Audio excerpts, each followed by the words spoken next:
So serious. Love him or hate him, Howard Stern has another winner. Well, good morning, everybody. Welcome back. We're live here on a Monday.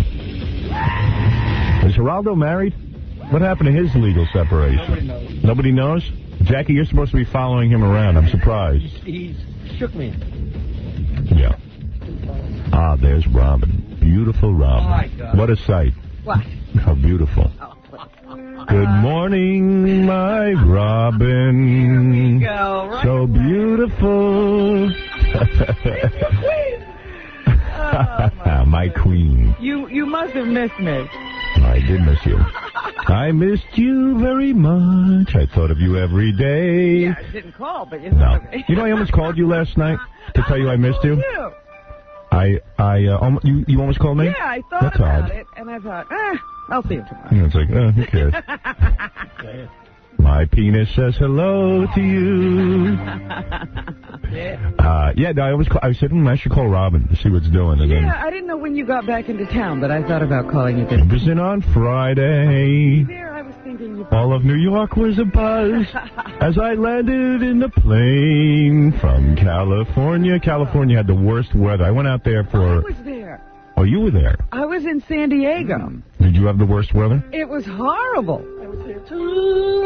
Not to be updone. No, I said, I was only there for a few days. I said, poor Howard's got to stay here the rest of the week, and the storms are coming back because there was like one good day. I had the vision of going to California, and I was doing the Tonight Show, and I figured, well, I'll hang out the rest of the week. I'm not going to work too much, and I'll get some sun. Poolside. I'd be poolside. I'd get that whole pool scene, and I had not one pool day. It rained. Blown away or washed away. It was torrential downpours, literally torrential. I saw some of the news footage of flooding in Los Angeles. It was just awful. It was real bad. I had a really busy week.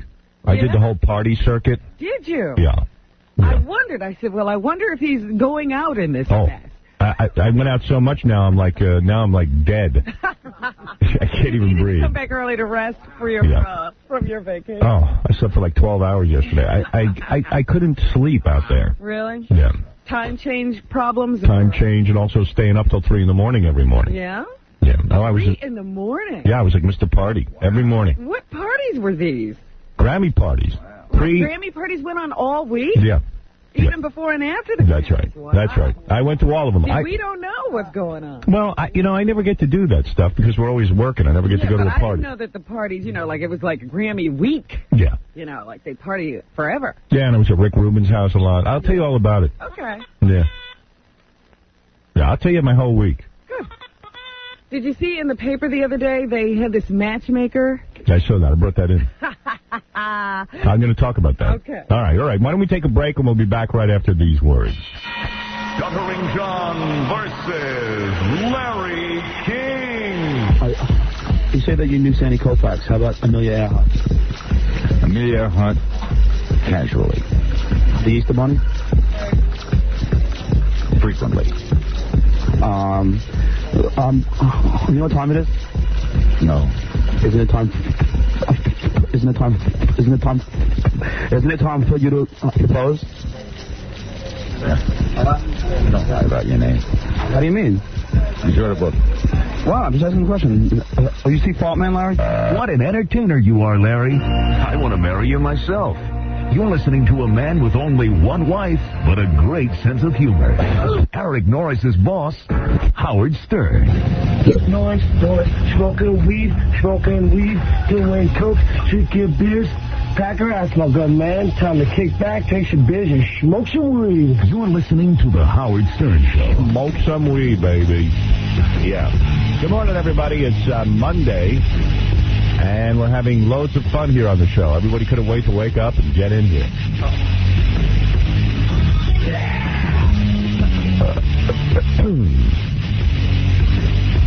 Monday and Fun Day, and everybody knows it.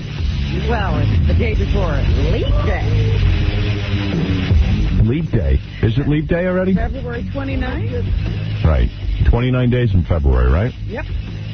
This year. This year, and sometimes 28. Tomorrow, right? Am I right? Every other year. Yeah. Tomorrow, see how I know stuff? Billy Corgan, put me on that Millionaire Show. I'm a genius. Yeah, you is a genius. Why is it, I got to ask a question about the Millionaire Show. Right. Why is it Whenever you bring it up. people are brilliant when they answer that fast finger question? And then they're idiots. And then they are idiots when they get in their chair. I know, because I can't answer any of those fast finger questions. I know. And then they come there and every question they have to call somebody for, I know. I know. I know what you mean. I'm amazed that they can answer that. Maybe it's just a lucky guess. I guess, because I'm sitting there last night, they asked one girl which supermodel was her high school valedictorian. Angie Everhart. No. Oh. And before they even flashed up the four choices, I'm like... Cindy Crawford. That's right. Of course. Who doesn't know that? I do. And this girl says, geez, I don't even know any of my friends who would know that. And she guessed Claudia Schiffer, and of course she was wrong, and she only won $1,000. And you were banging on your TV set. Moron. Then, You should be a lifeline.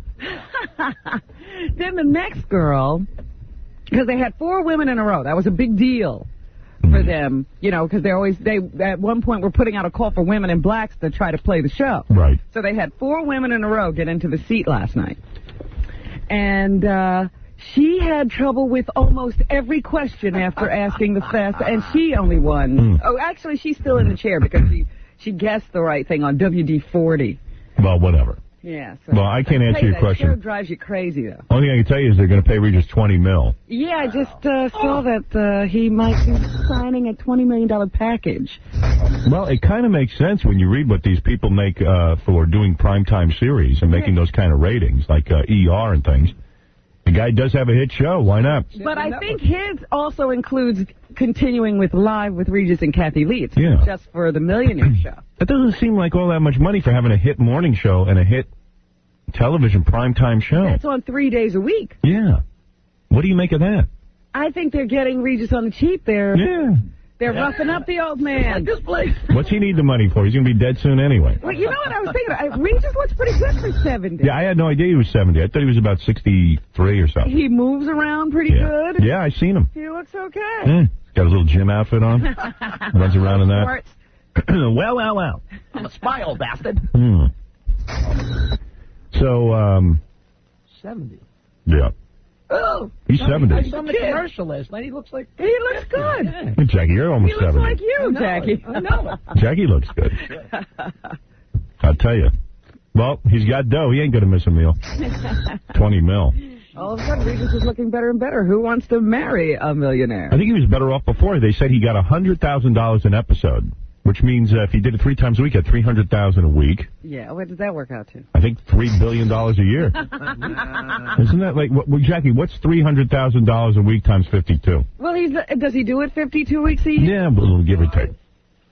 What? 15 million, right? 15 million just for doing that? Well, then how could he be signing a $20 million package? I don't know. That's ridiculous. I'm telling They're you. not paying him for something. That's right. There you go. Somebody talk to Regis. It's a bad deal. Yeah. All right. Before I get to my week in Los Angeles, there is a bunch of things that we have to review that went on all week. You know, speaking about the Millionaire Show, I was reading an article in the New York Times yesterday about a guy who really wanted to get on Millionaire. Yeah. And evidently there's a phone line you call. Right. And what you got to do is answer a bunch of those, as you say, what do you call those 4? Fast finger. Fast finger questions, where you got to put stuff in order. The guy kept doing it and doing it. Finally, he does it. Then he got the call. Yeah. Then you have to do it some more of those fast finger questions, and then he never got the call back. Man. Guy thought he was going to be a millionaire. No. Everybody wants to do it. Evidently, it's not as easy as it looks. You know? No, I tell you, that fast finger stuff is the most difficult part of the game. I couldn't get past that. I could not get past that. There was one question that they asked one time on one game that I actually put together really quick. But most of the time, it's ridiculous. Yeah. It was like last night, one of the fast finger questions was which of these games, you know, put these games in the order of when they were introduced. It was Monopoly, Pictionary, You knew this? Scrabble, no, and something called Taboo. Who would even know that? Taboo had to be last. Yeah, because I didn't even know what that was. Yeah, that's a new one. What was the answer? It was Monopoly, Pictionary, Scrabble, and Taboo. I would have thought. I would have thought Scrabble came before Pictionary. Scrabble might not have been one. I'm trying to think. It was Pictionary, I know. Monopoly. Oh, the Game of Life. It wasn't Scrabble. So okay. Monopoly, Pictionary, The Game of Life, and Taboo. Oh, okay. Scrabble's over. So. Rick, you're on the air. Yeah, Howard, you guys didn't talk about Don Martin dying. I didn't talk about it because I was not like a big fan. Oh, I thought you liked him a lot. No, I like Mad Magazine. Always was a big fan of that. Don Martin was not one of my favorites. Don Martin, you read Mad Magazine, Robin? Occasionally. Yeah, Don Martin was the guy. He drew this. Jackie would like Don Martin. I was a very huge fan. Yeah, I would say the very weird cartoons with the people with the long face and the funny sound effects like floop and flunk. And yeah. I never laughed at that. I thought that was nonsense. Oh. No, I didn't. That wasn't a big. And Don Martin wrote for Mad Magazine, and Mad Magazine was infamously cheap. The guy who started it, Bill Gaines. Is that his name, Bill Gaines? Yeah. William N. Gaines. He was supposedly real cheap, and he owned all of the artwork and everything. So Don Martin, toward the end of his career, went to Crack Magazine, where they gave him ownership. Right. Yeah. So And that animation of the Backside Boys was fantastic. Oh, thank you. Yes, our Saturday night television show was very animation heavy. We had a lot of animated pieces, which was fun. I was watching it in bed and tuning back and forth between us and Saturday Night Live, and I think we were giving them a good trouncing. Oh, good. But who knows? Hilarious. Who knows? All right, thank you. All right, thanks a lot. All right. By the way, tomorrow, Billy Corgan of the Smashing Pumpkins and Drew Carey will be here.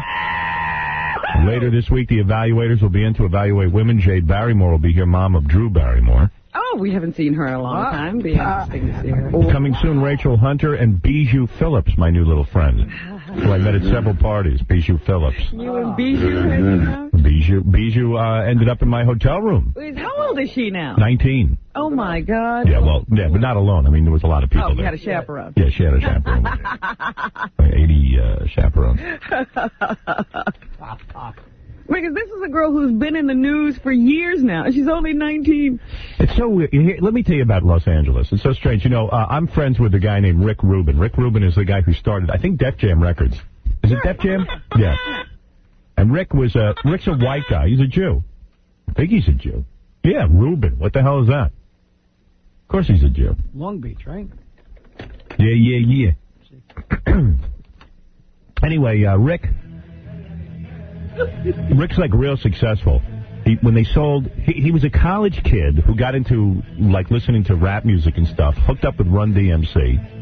He was Russell Simmons. Russell Simmons. Yeah, he started the company. Yeah, and they turn that off. I can't think straight. It's too early in the morning. So Rick started this record company. It turned out to be a big deal. I think he sold his half for like $90 million or something. I don't know what he sold it for, but he sold it for a lot of money because then he almost immediately went into retirement. Yeah, and you should see Rick's house. Rick's got a big old mansion, big-ass mansion out in Los Angeles. And I know Rick. Rick's just a real nice guy. Real quiet guy, into transcendental meditations, got a big beard. I think Rick has the beard. He actually was a pretty decent-looking guy at one time in his life because they were doing the behind the music. Yeah. I'm telling you, it's true. Yeah. They're doing this behind the music thing with Russell Simmons a couple of weeks ago. And I always, you get intrigued by those things. So you watch them. And they had pictures of a young Rick Rubin. And he was handsome? Like, that's Rick Rubin. Before Rick had that big beard? Before the beard and the belly and everything. Yeah. Rick loves sitting like a Buddha with his legs crossed and his shoes off, picking his feet. Yeah. But he used to be a decent-looking guy. And it's really, the first time I hung out with Rick, he was hanging out by a pool at the Four Seasons, picking his feet, and he was picking his feet in his house. Is he, like, barefoot all the time? Yeah, he's into bare feet. That's his thing. And he has beautiful feet. And you know what? I had to be surfing the web the other day. There are whole websites dedicated to people who like the lifestyle of being barefooted. Really? Yeah. I like being barefooted. I like to be barefoot in certain situations. Yeah. But for the most part, people who want to live barefoot all the time. No, that's ridiculous. Well, and Rick's got this beautiful mansion and a recording studio in the mansion, and he never has to leave if he doesn't want. No, and you go over his house, and he always has people there. Like he arranges for people to be there. It's a constant party? Yeah, I guess. Rich, keep them amused. Yeah, well, no, but people like show up it all starts at about 10:30, 11 o'clock at night, and I said, Rick, can't you do it a little earlier? And he goes, no, this is my lifestyle. So at 10:30, people just start to show up. How do they get invited? I mean, who are these people? Rick invites them. But I mean, is it a regular, steady group, or I don't know. different people? It seems to be different people, because I was there a couple of nights. Uh-huh. Well, And- you were the same person. Yeah. But the crowd always changes. in town. And you go into Rick's house, and it's almost completely pitch black. It's a big old wooden mansion, and Rick's got like weird religious paraphernalia all over the place, and crosses. And Crosses? I know. You said he was Jewish. I know a lot of Jewish guys are into like collecting. crosses. Yeah, I don't know what that's all about. Like, what are they? Like, it's a goof, I think. I'm not even sure if like I even think his beard is a goof. Like, I think it's like he doesn't have any hair on his head, Rick. Right. So he grew this long beard so that like when he walks into a place, everyone goes, "Hey, who's that?" Mm-hmm. You know. Instead of who's that bald guy? Yeah. Yeah. So like Rick's got the beard, and the beard is his whole thing. Like everyone, you look at him, you go, "Whoa, there's a guy with a big beard." Well, see, that was the thing. In those old pictures, he had hair on the top of his head and no beard. So Yeah, that's guys who lose. probably, Because you look at him and you go, "Man, he's covered in hair except for his head." Yeah, that's You know. probably why he grew the beard, because the hair on his head started to go. Yeah. You want to just shave Rick. To see what's under there. Yeah, you just want to clean him up. It's like an excavation project. Right. Spin his head around. Because then people talk about how much food winds up in his beard when he eats. And you know what it is? Rick is rich, so he can go to like really cool places where people go, "Hey, you have to be rich to look like that, to look homeless." Yeah. And get in here. Yeah. Everybody else has to wear a suit. Yeah. Like I went to Mr. Chow's with Rick, and he walks in, everyone's looking at him, "Whoa, who's that guy with the beard?" So he's got to have money. You say that Yeah, right away. right. You know he's somebody important. He's got that beard. You can't have that beard unless you got money. He's got money. Either you're broke or you have a lot of money. He ain't even important looking like that. He's got money. Right. That beard speaks volumes. Right. So, Rick's a great guy. There's no doubt about it. Why do you say that? But I always wonder why you say somebody's... Because he's one of the nicest people I know. He's just very generous and inviting people into his home, and he's just a sweet guy. He doesn't, like, you never hear him say a mean thing about anybody. You know, he's the opposite of me. You know what I mean? He's just a nice man. All right, I reserve judgment. Yeah. Well, you should hang with him. You'll see. I mean, grooming aside, he's a nice man. He doesn't look like a nice guy. Right. So, anyway, so you go over there, and there's always people there, but like you walk in and it's dark, and Is there music playing, or is it is it quiet and dark? I think it's quiet. Oh. It's quiet, and there's incense always burning. Yeah. But now I know why there's incense always burning. See, Rick is like natural, like he's a vegan. What is that? Which That has to do with it? I don't know, but he has dogs, and he lets the dogs, I think, go to the bathroom in his house. Oh, so he has to burn the incense. Yeah, and guess who stepped in dog feces? Right in the house? Right in the house. Were you barefoot then? No, I had my boot. No, I don't go barefoot. He does. That's what he's picking off his feet. Oh, maybe Jackie wanted something there. I don't know, but I think Rick lets the dogs go to the bathroom in the house. Dogs? 2. And they're like 8 years old. Big dogs or little? Medium-sized dogs. Okay. It's ridiculous. I think they moved their bowels in the house. I got to ask Rick about that. Soft or hard? Soft. So it's new. Yeah, I was New. right before I went on the Tonight Show with Jay Leno. I'm picking duty out of my boots. I'm going, yeah, I'm some big star. You know, I'm a real big star. Don't go to Rick's house before you do anything important. Right. But like you go over there and like I guess Rick's so cool. I mean, everybody's so cool out in Los Angeles that like everybody walks around the house, but nobody's introduced to anybody. So like I'm sitting on a couch. I mean, does Rick greet you or you won't? No, Rick greets you. Okay.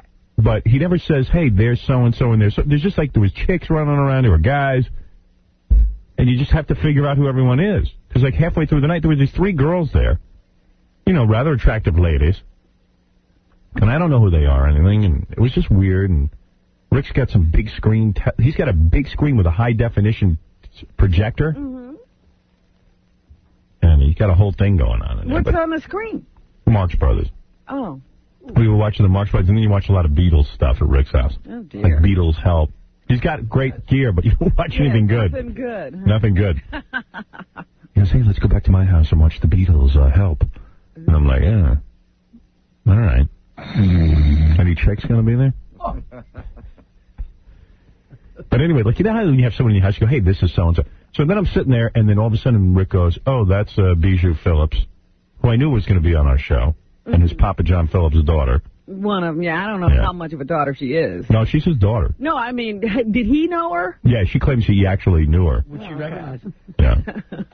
I mean, I don't John was, a little bit out of the picture. Yeah, but he wasn't Father of the Year, from what I understand. Well, this is what I'm saying. Right. Well, we know him about as well as she does. Right. And he could have been my father. He goes, and over there's he says, that's Estero. Who? Estero. Who? You remember that record I played you? I said I really love Estero. No. Yeah, this is recording artist named Estero. I played you the record. What? And she was there. I go, I'm a big fan of hers, man. I got to go out and say hello to her. Mm-hmm. And I was like, hey, I didn't know you guys were here. You don't know who anyone is. And Bijou was showing me you don't talk to anybody, nobody talks to anybody. No.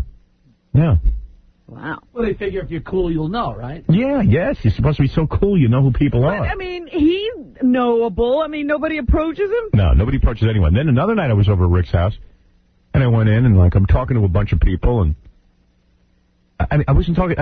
Rick was having a dinner party thing, so I walk over, hey, everybody, how you doing? Nobody even, says anything. Now, do they eat in the dark, or is there light around? There was just some candlelight. Ah.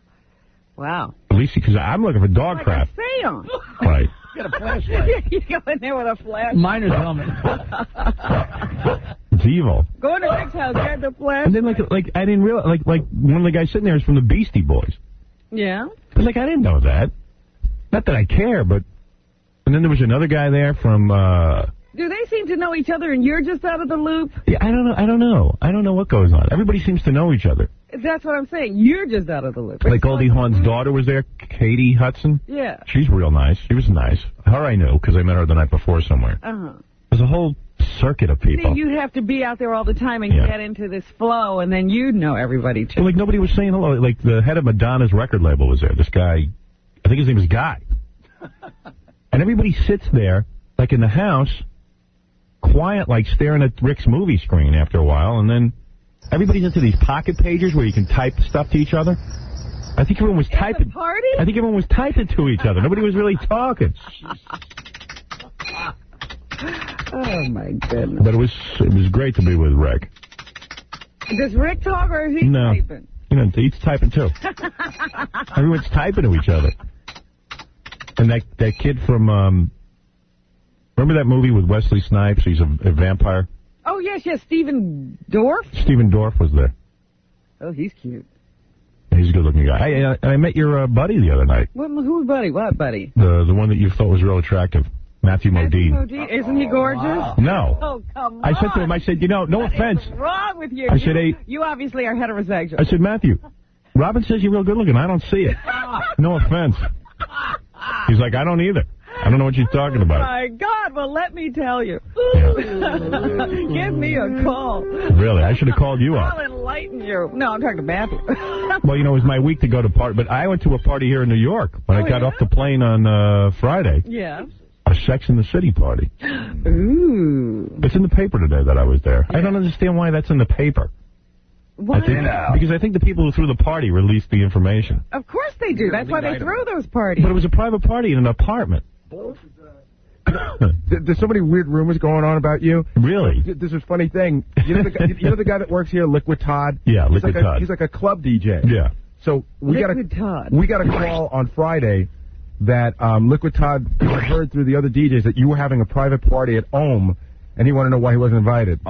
I'm not having one. And everyone's going, is Howard having a private party? Then, all of a sudden, around here, we were like, how come we weren't invited? No, I'm not into parties. You know what? I went to all the parties I need to for my entire life. But all of a sudden... wait a minute. This was a party for Sex in the City Yeah. that you went to? Judith Regan, who is my publisher, who published both my books.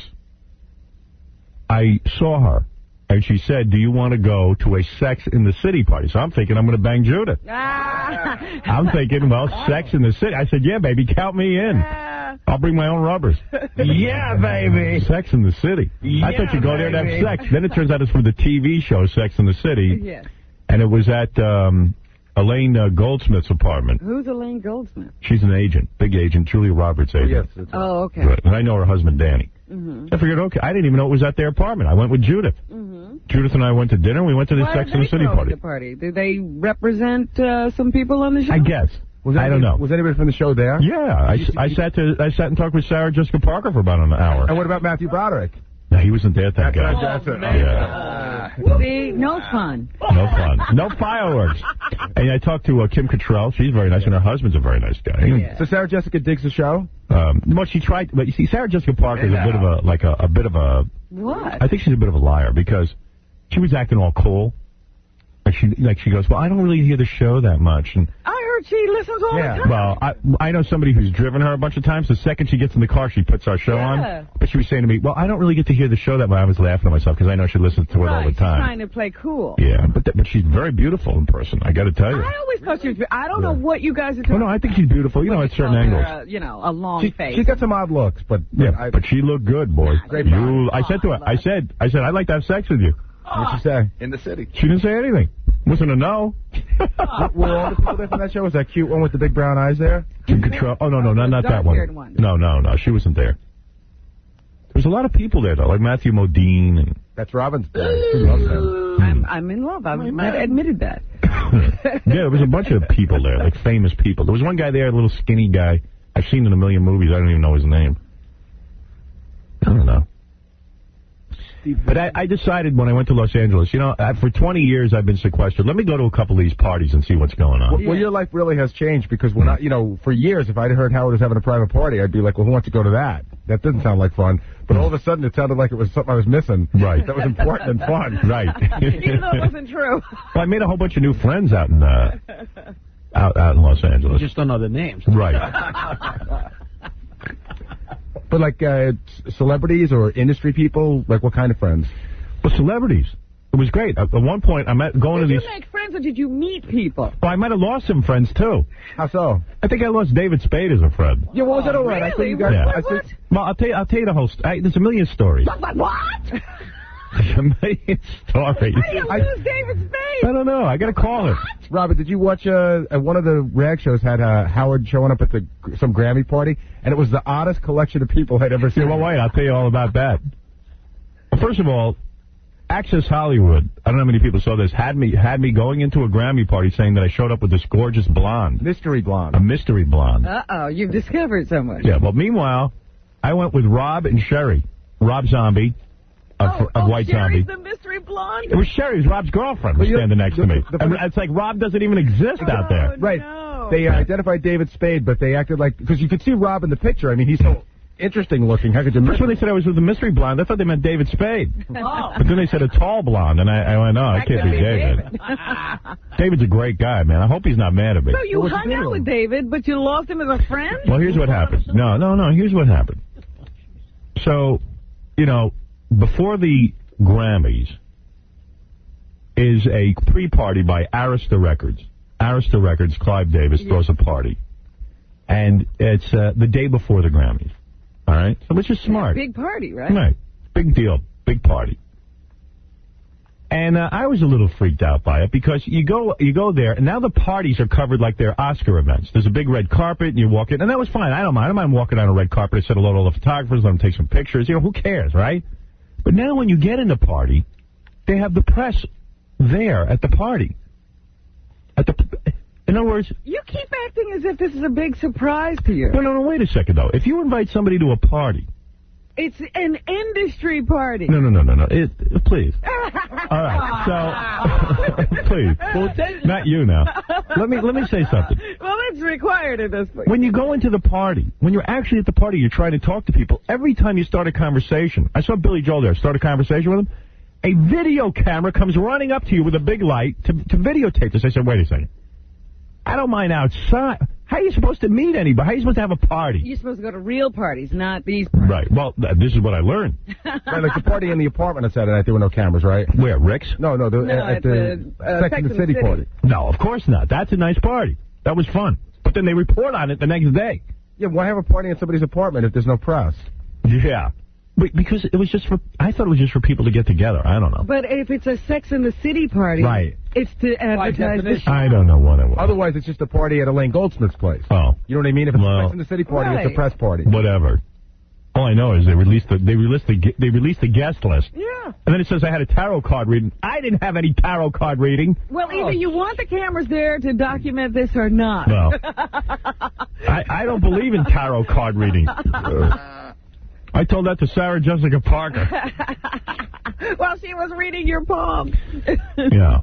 So anyway, I go to this Arista party. And, of course, it says show up at 8 o'clock. I show up at 8 o'clock. Everyone starts screaming at me. That's wrong. Right. You don't show up at 8 o'clock. You show up later. Yeah. Fashionably late. You got to make an entrance. And I was like, I don't want to make an entrance. Anxious. Yeah. 8 o'clock was late, because the party started at 7:30. Well, whatever it was. Whatever it was, it started at 7:30. He was there. I was there at the beginning. He's like going to school. When the bell rings, he's there. The second I get there, I start bumming out, and I go, let's get out of here. And everyone says, no, you can't get out. Why don't you give it a chance? Some things don't change. Yeah. Yeah, I mean, some things don't change. He's right. So,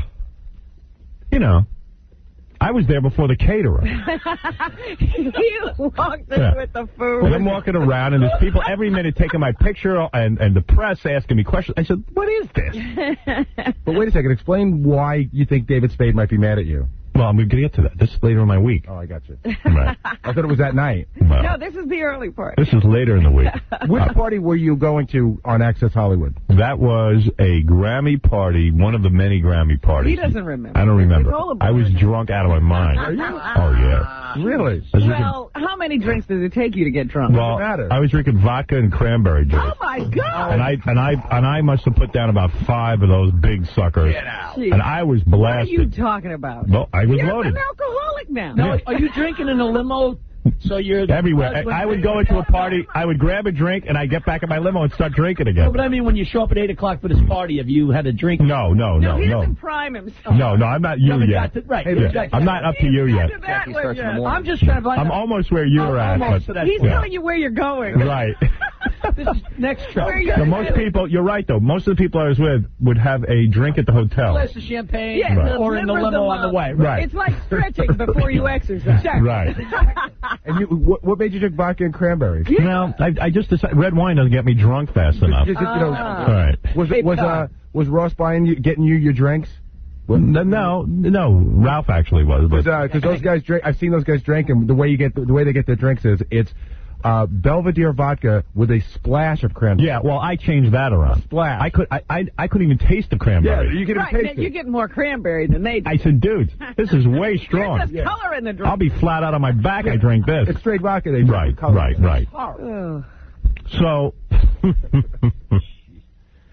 I go to these parties. So the first one I go to is this Arista party, and then you meet a couple of people there, and by the time it started getting good, I just wanted to get out. Mm-hmm. And then they have a sit-down dinner, and they said to me, well, if you show up, we'll give you a good table. But evidently my table was in the back. So you know what I did? It just was too much. Santana was there. It was a big Santana night, and Billy Joel I talked to for a long time. Hey, he's a good guy. Good guy? Yeah, he's a good guy. He was like, he was pretty normal for being Billy Joel, you know what I mean?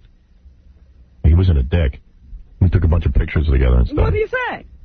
Nothing. But, we actually had nothing to say to one another, but we talked for a long time. It was a big waste of time. Oh, my goodness.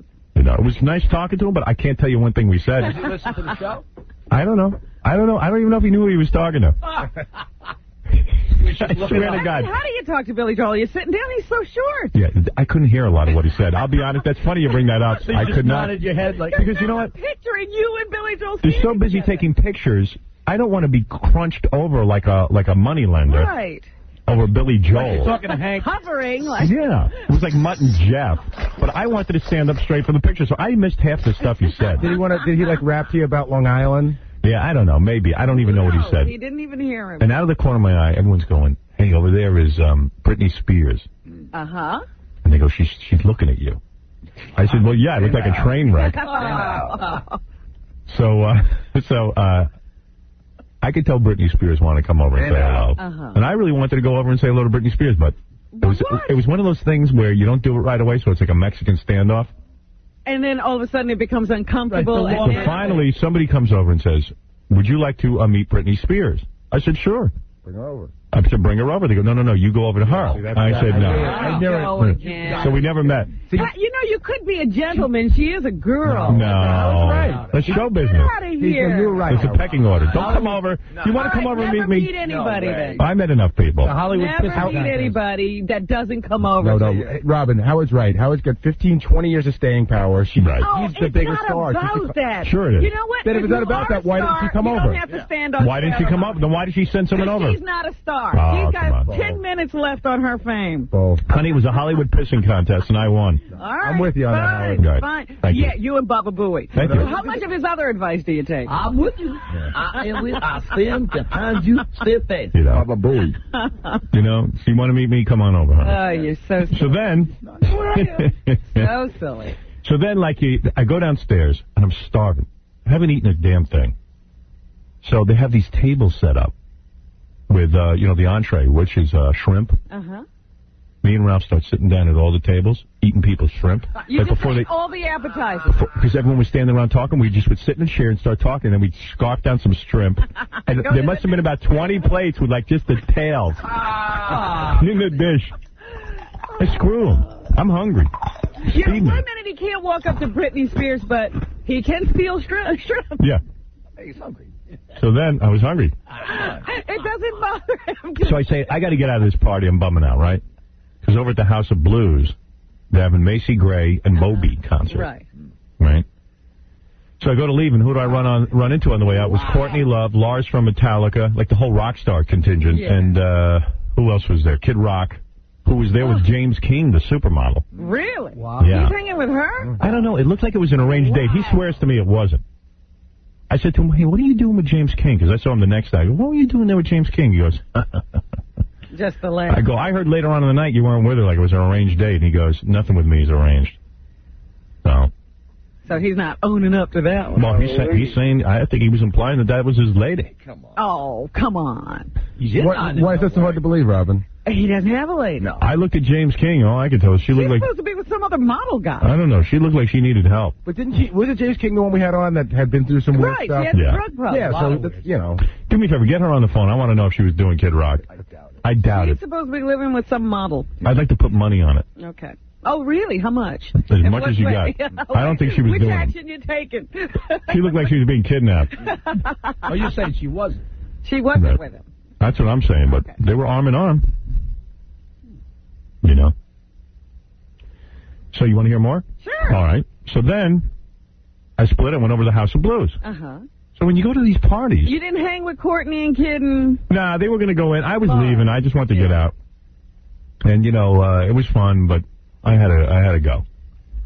I go over to this House of Blues. The place is packed.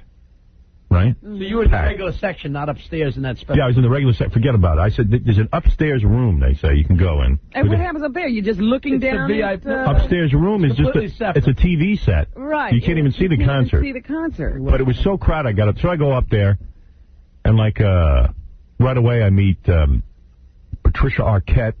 Mm-hmm. She was nice to me. She was friendly. The Cope's sister-in-law. Yeah, not anymore, according to the paper today. Oh, really? Right. Nicolas Cage and her looked like... Oh, she met you? Yeah. Well, they weren't really sure because they never really lived together. Right. And then, I met some Katie Wagner. What does Patricia Arquette look like in person? Well, that's hard to say. Again, I'm very tall. All I could see was her face. Couldn't see her. Yeah, I couldn't really get a good look.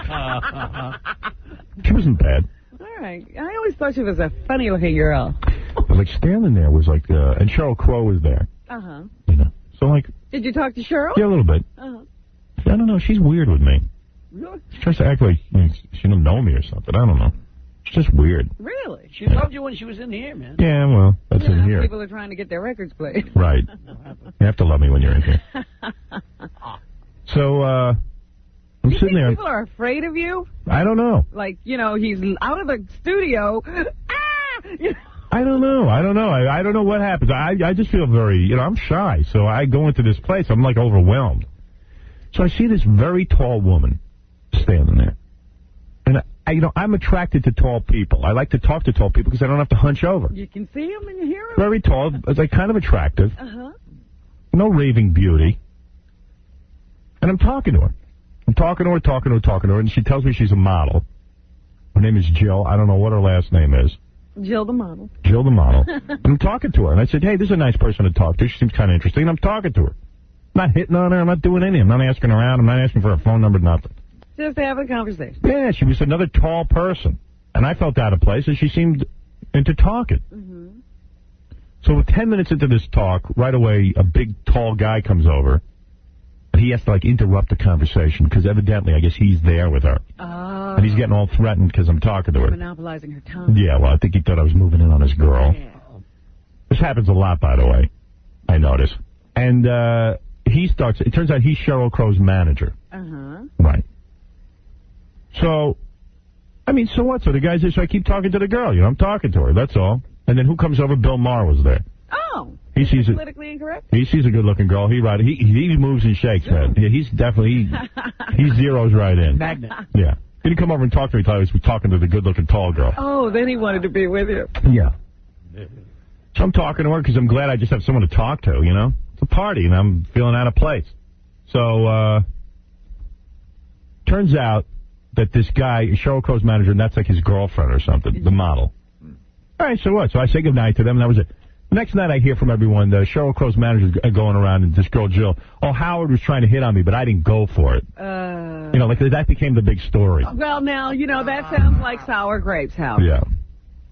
So on her part, you mean? No, you were talking to the girl. No, but I was just be seen that way. Yeah, but why would you go around saying he was hit? I didn't hit on her. I mean, I talked to her. Does that mean I'm hitting on her? Yeah. Oh.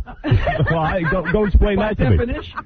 That's what it is to talk to a model. I didn't ask for her. No, I wasn't looking to date her. I was just looking to talk to her. I was making conversation to all the people there.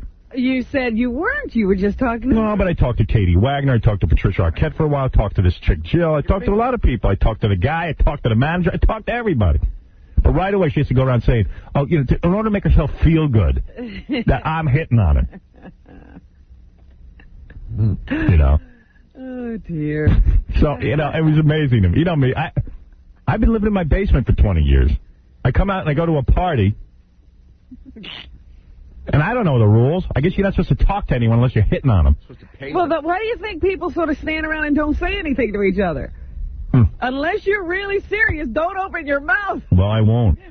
Believe me, I'm not going to any more parties anyway. It's enough with the parties. It was fun. It was a good time. I'm not saying no, but... You really enjoyed yourself.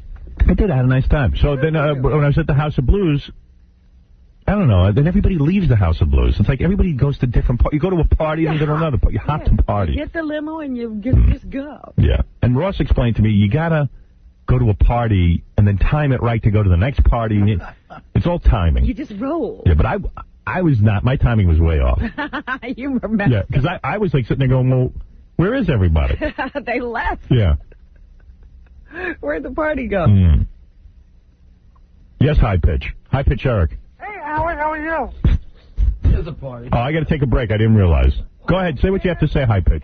Listen, I was watching Joe Leno. You were brilliant.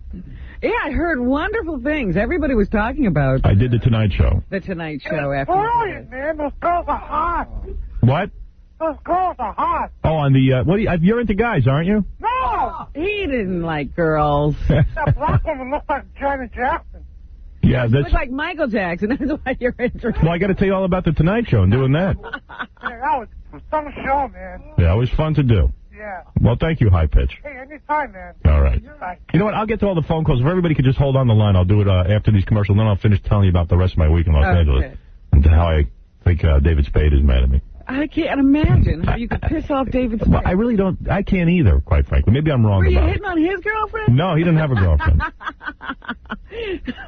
We'll take a break. We'll be back right after this. Hello, I'm John Bonet, and I want to say I listen to the Howard Stern Show for Robin.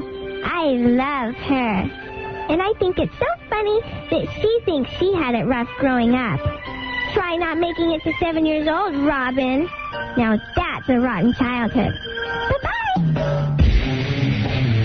She's got a point, honey. Howard Stern Show. Every homo, every sissy, every cowboy, let's tongue kiss tonight. Sides back. right. All right. All you homos and tight young boys. Crisco Brothers, let's make some noise. You got body hair, we're gonna shave it now. Gonna dress you up like a little boy scout. Do we like live? Yeah. Do we like juicy butts? Yeah. Do we love nipple rings? Yeah. If you look like Ricky Martin, jump into the shower now. Every homo. Yeah. Every citizen. Yeah. Every cowboy. Let's tongue kiss tonight. Our backside's back, all right. All right. We like to wrestle in the nude. I like anal, how about you? Smart or stupid, we like them all. Pull down your pants in the bathroom stall. Do we like Liza? Yeah. Do we like hairy butts? Yeah. Do we love nipple rings? Yeah. If you look like Ricky Martin, jump into the shower now. Every homo. Yeah. Every fairy. Yeah. Every cowboy. Let's come kiss tonight. Backside's back all night. All night.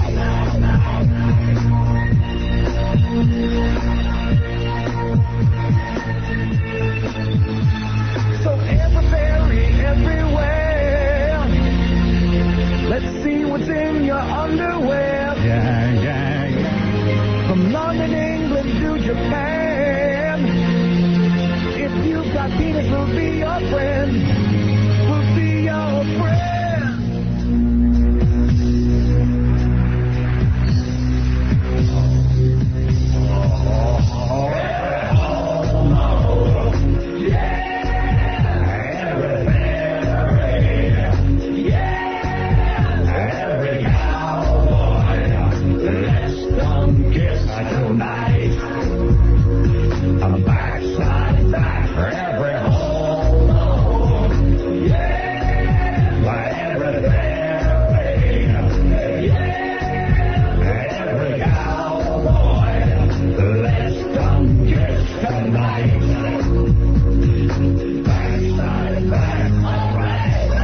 Oh, my God. That is one of the greatest songs ever. Backside's Back Tonight. A huge hit on the TV show. It makes me laugh so much as I understand that Elton John sang with the Backstreet Boys out in California during Grammy Week. Well, and he was really quite taken with it. Oh, man. Well, let me tell you something, man. I went to a Backstreet Boys party. Is that right? I was wondering if you're hanging out with the Backstreet Boys. Let me tell you something. Everyone didn't want to go to this Backstreet. Courtney Love told me not to go. I said, I'm going. It was in a house. House was packed. I go upstairs. Who's there? Lars from Metallica. All right. The Backside Boys were there. I was talking to one of the Backside Boys, and I got to tell you something. The guy, Backstreet Boys. Yeah, one of them says to me, he goes, you know what, man? I hear you guys do Backside Boys. He goes, we think it's funny. We want to come in and do it with you. I would love that. And I said, you know what? You got a set of balls on you, kid. I said, that I admire. Good answer. Good answer. You got a sense of humor. I like it. Well, Elton said, you know what? I don't care what you say about those boy bands. That group can really sing. Oh, boy. They've got some voices on them. Hello, Norma Jean. I didn't know you quite well. But, yeah, and then, so it was the best party. It was Lars from Metallica, Kid Rock, Fred Durst from Limp Bizkit. He likes the Backstreet Boys. Rob Zombie was with me. And who else was in there? Oh, Eminem and Dr. Dre. Wow. And some of Snoop's posse. Now, let me ask you something. Who was Fred Durst with? I don't know. No one. No? No. Because they always see him... hot babe after hot babe, right. Yeah. Linked to some beautiful woman. Oh, yeah, he's always with some beautiful broad. He was single that night. He was looking for broads. Solo. Yeah. He has enough broads. And Kid Rock wasn't with James Kingdom? No. He was with some other broads who were real good looking. Yeah? Yeah. He always looks like he's completely high, man. With that hat. He's something else. He's a player. Yeah. And I'm not saying he was high. He just looks like he's high. We don't know anything. Yeah, I don't know anything. Don't you say anything because you might have to testify. Right. I don't know nothing. Nobody was doing anything. And, you know, you were so high, everybody could have looked high to you. yeah, well, that's what I want to say. Let me take a couple phone calls, and I'll tell you what happened with David Spade, and then we're going to try and get him on the phone. Okay. Okay, let's start with Dennis. Dennis, go ahead. You're on the air. This is Bobo. Bobo. Go ahead, Bobo. How you doing, man? Hey, bro. Listen, you should be proud of the Saturday Night TV show, man. That was nonstop blast with a great animation. Thank you. Yeah, we did we wanted to do one show that was heavy on animation, see if people liked it, and it was fun. It was great. The whole thing was great. Jackie, the teacher racist. Yeah, that's good. That was cool. Jackie, the racist teacher, yeah. And Howard, that gymnast, that hot chick. Who was that one? Erica? Yeah, isn't she gorgeous? Man, what a body on her. Oh, my God. Please. Oh, God. Did she get the breast implant? Yeah. I don't know the outcome. You don't? No, not yet. I don't know if she got him. She won them, right? Yes. Okay, that's what I'm asking. Because her lifeline was getting naked. Yeah. It was great. Hey, Howard. Yeah, I laid in bed actually and watched the Saturday Night television show. It was thoroughly enjoyable. Were you alone? And your appearance on Leno was... Was I alone? What kind of question there? Yes, I was alone. I most certainly was alone. Inquiring minds want to know. What, do you think I was with somebody? I'm asking. I don't know. You sit in bed and watch TV? Why not? Who am I going to be with? Who wants to be with me? The paper said last week that you had dinner with Angie Everhart. I did. I went with a group of people. She was there, and we went to dinner. I did. I was with a group of people. Howard. I did have dinner. She was one of many people that were at dinner. Fine. Very attractive woman. Your appearance on Leno was great, Howard. The what? The appearance on Leno was great. Oh, let me tell you. You put those cast members out. You know, it was unbelievable. I'll tell you the whole history of this Leno appearance. Yeah. You know, I went out there to promote this TV show. So I'm going out there, and then right away they announced that Letterman is doing his first night back. Coming back. Yeah. Well, I said, geez, everyone's going to tune into Letterman, but what the hell? I'll go on Leno. Leno, by the way, had a 5 rating. I mean, a high rating, but Letterman had something like an 8. Yeah, it was his highest rating They're ever. tuning in to see the corpse. Huh? What? They're tuning in to see the corpse. Yeah. So evidently what a lot of people did was they tuned back and forth. I enjoyed it. I enjoyed going on the Leno show. It was fun. It was a good time. I tell you, I never thought anything could embarrass me. But I got out of the car. They send a car for you when you do the Leno show. Yeah. Because they want to make sure you show up. That's right. It's basically to get you there. It's not a courtesy. They sort of kidnap you. Yeah, they kidnap you. So I get there, and when you pull up, there's 3 guys standing in the Renaissance kind of costume with big bugles. And they're like... Really? These 3 guys with big trumpets are standing behind me, and everywhere I walk, they would just follow me and keep, heralding you everywhere you go. Yeah, and I was just like, holy mackerel, I'm embarrassed. All about? Oh, I was just so goddamn embarrassed. Yeah, like that. And, to them it was funny. And to me, it's like, get me out of here. And it was so loud. Yeah, it hurt my ears. That's funny the first time, right? Yeah, I felt like I was more important than Norm Zeta. I couldn't believe it. So what was that all about? I guess it was a joke. They did that to you for the Tonight Show? I thought maybe they'd videotape it. They didn't even videotape it. They were just doing it. They were just doing it. It was weird. Goofing on you. Yeah, it was kind of weird. Hey, Howard, what did you say to Jay Leno on the break? It looked like you used the F word or something. I don't know. I think I did use the F word. You did. I did. You're right. But that was not on... No, I had to get him in line. But you didn't use it on the show. No. I wait till they go to break, and I say, hey, listen, get over here. F you. F you. F you. He goes, well, why are you saying F you for? I said, because just to keep you in line. Isn't a trumpeter? You dickhead. Yeah, the trumpets. Kind of language then. I tell you, Howard. Jay is so nervous when I do that show. He's in my dressing room more than I am. He's like, hey. He's with you. And then he's weird, man. He sits. This is so weird. We're backstage, and Jay comes in, and he's like, he wears his jeans and his T-shirt look. Right. He's casual, Jay. And, you're shocked at first because he's gotten very heavy. Really? Yeah. Really? Yeah. He goes up and down. He's very heavy. He looked okay in the suit when he was on the show, but in the jeans, he looks like he's bursting. He looks like sausage, you know. No. So anyway, I'm talking to Jay, and he's like, "Yeah, what do you think Dave's gonna do tonight?" Oh, well, no. Was he still consumed with Dave? Consumed. These poor two bastards are locked forever in battle. They might as well, why don't they team up? I said, Jay, he's going to have an 8 share. It's his first night back. People are tuning in to see if he can still breathe on his own. Get over it. Yeah. He's like, I don't really care. It's real for both of us. And he goes, it's like the same conversation every time. Over again. He's locked in it. And Jay doesn't really look at you when he talks to you. Where is he looking? At the floor? At another place. He's not really all there. He is very consumed. He will not admit this, but I am telling you, he is very consumed with David Letterman and what Dave's doing. And Dave's the same thing. Constantly. And he's just like, always about there's room for both of us. There really is. And then Dave says he's never seen the Leno show. Right. That's his rap. I'm going to tell you something. I'm going to watch Dave tonight. I'm going to go back. This is what he says to me. I'm going to go back and forth. We'll see him coming back. He's coming back. And that's Jay's rap. Yeah. He says, I watch it. I watch it. I admit it. Well, of course you admit it. It's the same show. How could it not be? Operation. What's the I mean, I'm going to tune back and forth. I want to see how Dave's doing. I hope he's okay. And what I'm really worried about is these Friends and Seinfeld reruns. Not Dave. Dave's not my problem. I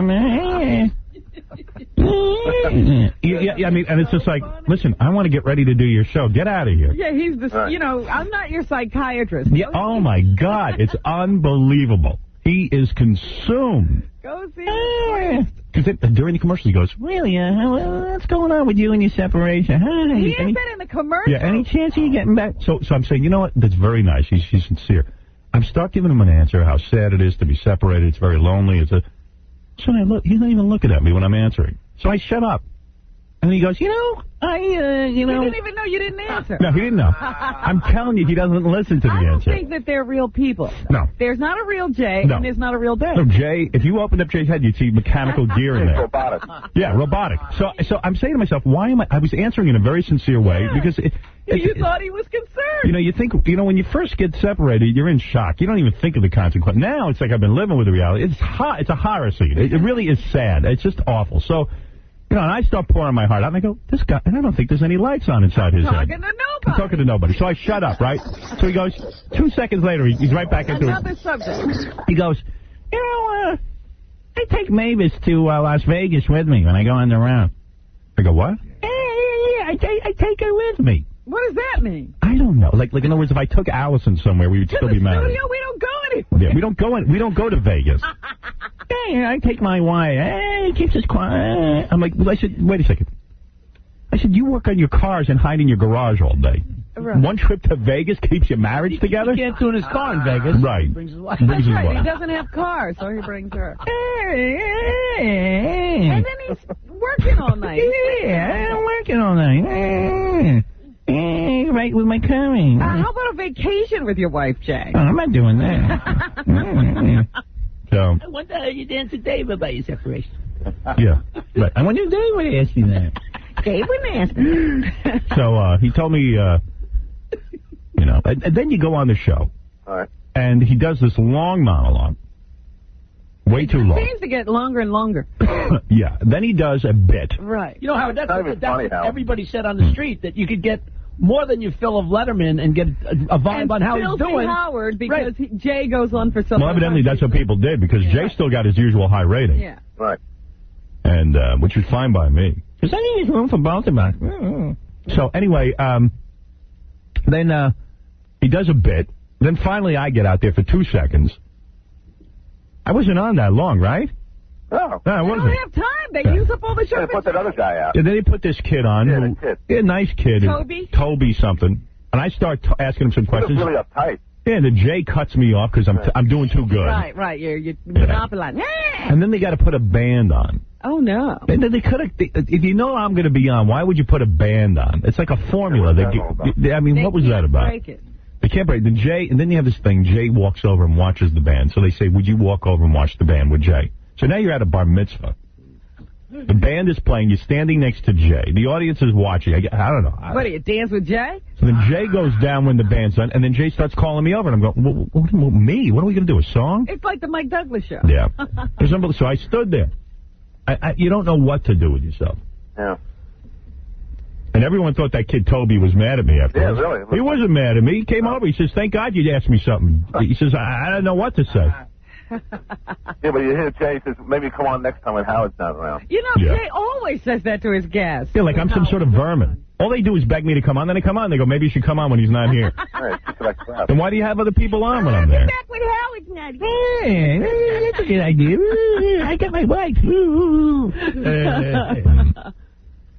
What am I going to tell you? Hey, Howard. Yeah. The Grammy Awards. What do you think of big Rosie O'Donnell, that big fat red tent that she was wearing? Well, you know. I didn't see the show. Did Rosie do a costume change? Oh, my God. Let me see. I have some tapes here. Let me see what I got. This is after Kid Rock's performance. She sounded like somebody's grandmother. Like, really? Did you run into her at any of those parties? No, I went over to the House of Blues, and she had just left. She came over to see Macy Gray. Because she's supposed to be a big fan, yeah. Right, and, you know, so I went there. I showed up. Macy Gray was already off. Oh, you missed Rosie. Hold on, wait. Oh, here's Rosie's reaction to Kid Rock. What the hell was that, and why does it scare me to death? Frankly, I'm a little frightened of that. I'm a Neil Diamond, Barry Manilow kind of girl, you know what I mean? Yeah, we understand. His name is Kid. What does this mean? I'm totally clueless. Bomb to bomb to bang a bang, diddy diddy poop in the cocky dookie bucket mini mini. The hell is that? Oh. About half the people stood up. I am so out of the loop. Our next category is Best Rap Performance, and I'm not even sure if Kid Rock qualifies. Oh. Here's Shirley Manson, bad last name. Moby, an Academy Award nominee. You be quiet. Shut up. I mean, what is that? That was horrible. It's like my mom hosting. Broadway. It's like my mom hosting the Grammys. Screaming and everything? You got to hear this. I was staying at my hotel, and I got a million stories for you, if you want to hear them. Yeah, let's hear them. Yeah, what else we got to do? I know, really. We got to kill 4 hours. I'm going back to my hotel, right? So, this is funny. I'm getting out, and I look up, and I go, oh, there's Bobby Brown and Whitney Houston. Oh, you're kidding? Damn right. So I'm going, you know we me. heard Bobby was a big fan. Who knows? So, like, right away in my head, I'm going, either this guy's going to kick my ass. Or he's going to hug you. Or he's going to hug me. So I get out, and he comes over. You great, man. You the greatest. You know, and I go, phew. And Whitney, man, she is stunning. Yeah, she I mean, is. she, you know, and she kind of looks like his mom. Not that she's older than him, but Sophisticated. she's so sophisticated. Yeah. I still don't understand the picture. Like, you see him, and you want to give him your wallet. And you see her. And you see her, and you know. Somebody should help her because Right. he's kidnapped her. Right. It's like he's her pet. He's abducted her. Right. So she was real friendly. She was. Yeah, she was very nice. Hey, how you doing, baby? You know, and all this stuff in there.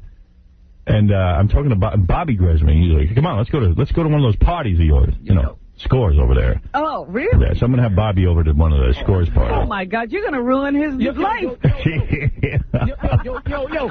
So while we're waiting there, they pull up Bobby Brown's car. It's a beautiful, big, black Mercedes. Mm-hmm. Right. And he's got an entourage, about 7 people with him, with her. For what? All of a sudden he goes, damn! What the hell? I go, uh-oh, trouble. There's always trouble. Where my thing on that damn tire? I go, what? He go, where that thing on the tire? Where are my tires, man? Evidently, he starts pointing to his tires, and he's pissed. Seems like somebody stole his rims. Wait. So he's screaming. He goes, that's what I get. Goddamn, that's what I get when I say I don't want to park it somewhere, man. Look what happened. So all of a sudden, Whitney Houston gets all crazy, and she runs over to the car, and she's looking at the car. She goes, baby, like she's like an investigative reporter. Baby, the rims are on the other side of the car. He goes, damn. And he starts yelling, she's yelling, everyone's yelling about the rims. The rims were stolen. So I don't know. This in L.A.? Yeah. I said, I don't know what to do. So I said, hey, listen, Bobby, I'll see you later. He goes, I go, do you get everything under control? Like, I felt like maybe I should do something. I don't know. Yeah. He goes, can I help you with your rims? so he winks at me and he goes, oh, please, this is nothing. He just had to carry on.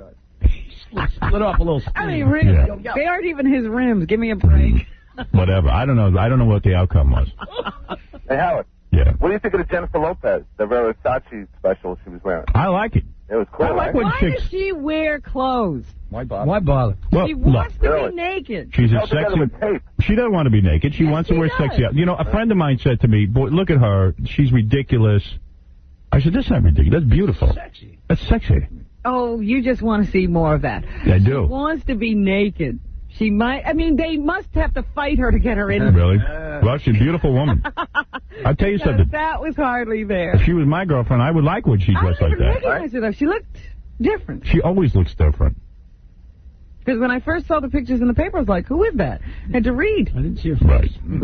Hey, Howard. What? What do you think of Carlos Santana and his lead singer, Locking Lips? What's that all about? The end of his Supernatural song. I didn't see that. Yeah. He kissed him right on the lips. He kissed him on the lips? Well, he should. The guy got him 8 Grammys. Right. Something wrong with that. Yeah, really. 20 years later. I usually kiss Fred on the lips after the show.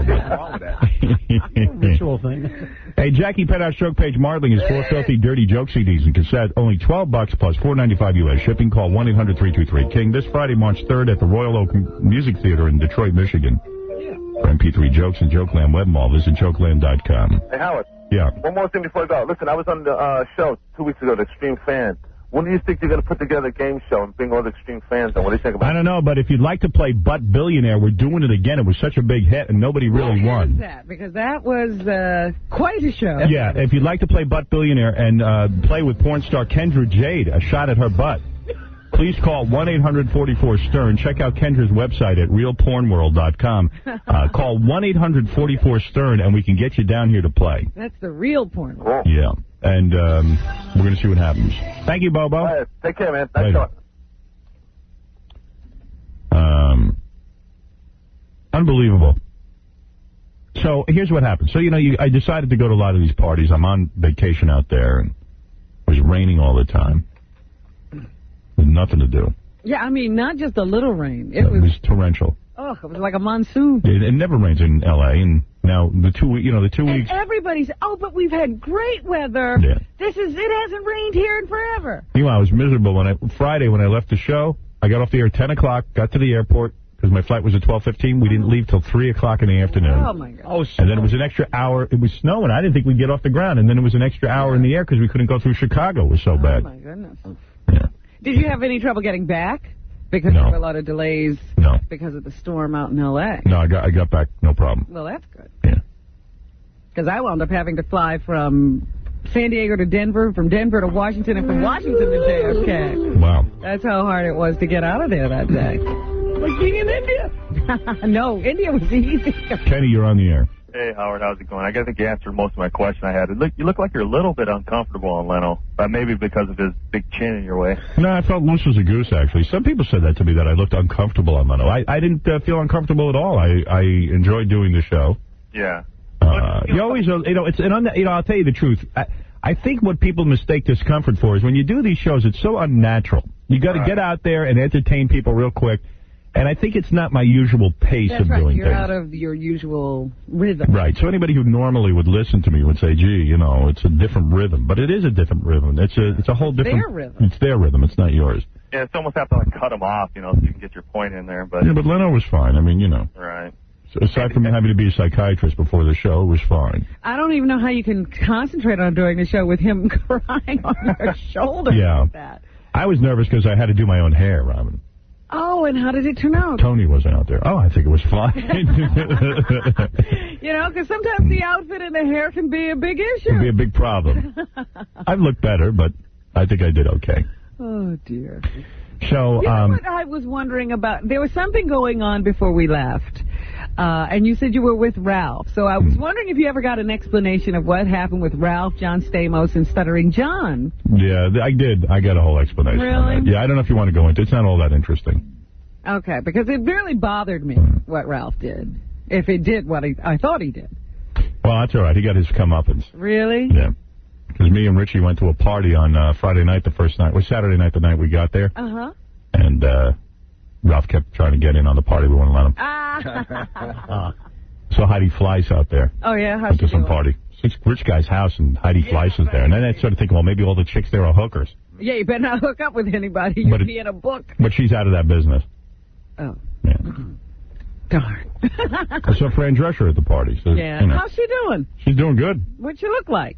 She looked good. Yeah? She looked hot. Okay. She's got a good body on for an old broad. Well, you know, a couple of months ago in the tabloids, they had her gaining weight, so I didn't know if she was hiding because, Nah, she looked good. Good. I'm glad to hear that. She was there with her man. Which, she got a new guy? Oh, yeah. How old? Very young. 12. He's 12. He's a 12-year-old kid. Why not? White guy, Robin. The white guy she got. Yeah. Oh, yeah. Get the real prize. And I ran into Daisy Fuentes.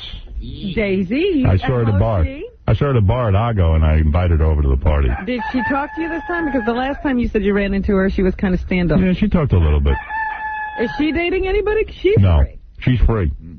She's up for grabs. You two could be a couple. I don't think she's interested in me, to be honest with you. I don't think any chicks are interested. Oh, no. You know, who the hell would want me? Big nose. Here you go. Why would a beautiful woman like that want me? According to that matchmaker the other day, she never turns down a guy. Who? I told you. Stacey Fuentes? No, the matchmacher who was in the paper who hooked you up with Cher. Yeah, there was some matchmaker. She said, I should date Cher. I went, thanks. Cher's the woman for Howard. And give me Cher from 25 years ago. Come on. That'd be a beauty. Imagine you come over to my You're place. the guy who has to go with a 50-something-year-old. Imagine you come over to my place and old Cher sitting on my couch. Howard and Cher lying there watching the CBS show yeah, in bed. that's who's in bed with him. Well, they said, the matchmaker said, the reason I should be with Cher. But you got to hear this. I was pissed. It says, of all the people. Yeah, here's what it says. Rather be with Sonny. It says Donald Trump should be with any supermodel, just, settle down. And Michael Douglas should be with Julia Roberts. And then it says Howard Stern should be with Cher. They are both hippish, offbeat, and different. Oh, boy. That means we're ugly. It takes a very special type of woman to be with him. One who has a very thick skin and isn't... Yeah, she does have thick skin at this point. And Medicaid. One who has a very thick skin and isn't bothered by his ogling other women, but who's also smart and spirited enough to stand up to him. So... Jeez. Yeah. Thick skin, what is she, a dinosaur? Yeah, she's got scales at this point. Lotion. How about thick, wrinkled skin? Of all the people. Yeah, great. That's who I get with. Hey, I ain't saying I want to bang her, though. I'd bang Cher. Sure. You don't know that for sure. You got to see her first. I got to see her up close. You got a point. Careful, you'll break my hip. Not as young as he used to be. Oh, goodness. So they have these Grammy parties, and I've been talking to David Spade all week. Oh, on the phone? On the phone. Mm-hmm. And I'd run into Rob Zombie earlier in the week. Rob, I went over to the Rainbow and had some drinks with him and stuff. I didn't know Rob drank. Really? Yeah. Oh, he loves it. That was a surprise to you? Yeah, he likes a cocktail. It's not illegal. Right. So I said to Rob, why don't you go to these Grammy parties with me? Okay. Him and his beautiful girlfriend, Sherry. So he says, okay, sure. I had a car, why not? Yeah. So I'm talking to David Spade. I said, hey, I'm going with Rob Zombie and his girlfriend. I said, why don't you come to these parties? I don't go to parties. I don't know. I said, stop whining. Come to the party. Come on, we'll have a good time. So I'm talking to him. He says, maybe I will go with you. So it was me, David Spade, Rob Zombie, and Sherry, my friend Richie. And I was in the car. That was it. All right? I thought he was the one trying to get you out. No. Why would you think that? No, I mean the last time he was in town. Maybe. I don't know. He just wanted to get together for dinner. I like David Spade, man. I think he's one of the funniest guys around. He's funny as hell. Good guy. Good guy to hang with. So we go to a bunch of parties. And somewhere along the way, what happens is, I thought David Spade was a big star. Uh-oh. What do you mean? But what it turns out, and Rob too, for that matter. But wherever we go, you have to get through these ropes, to go to higher levels at the party. There's all kinds of levels. Guy standing. Right. There's always a guy, and the guy's always yelling, you can't come in, and then they see me, and then the C's part, and everyone goes in. And I think they do the same for David Spade and, everyone else. But it turns out, no.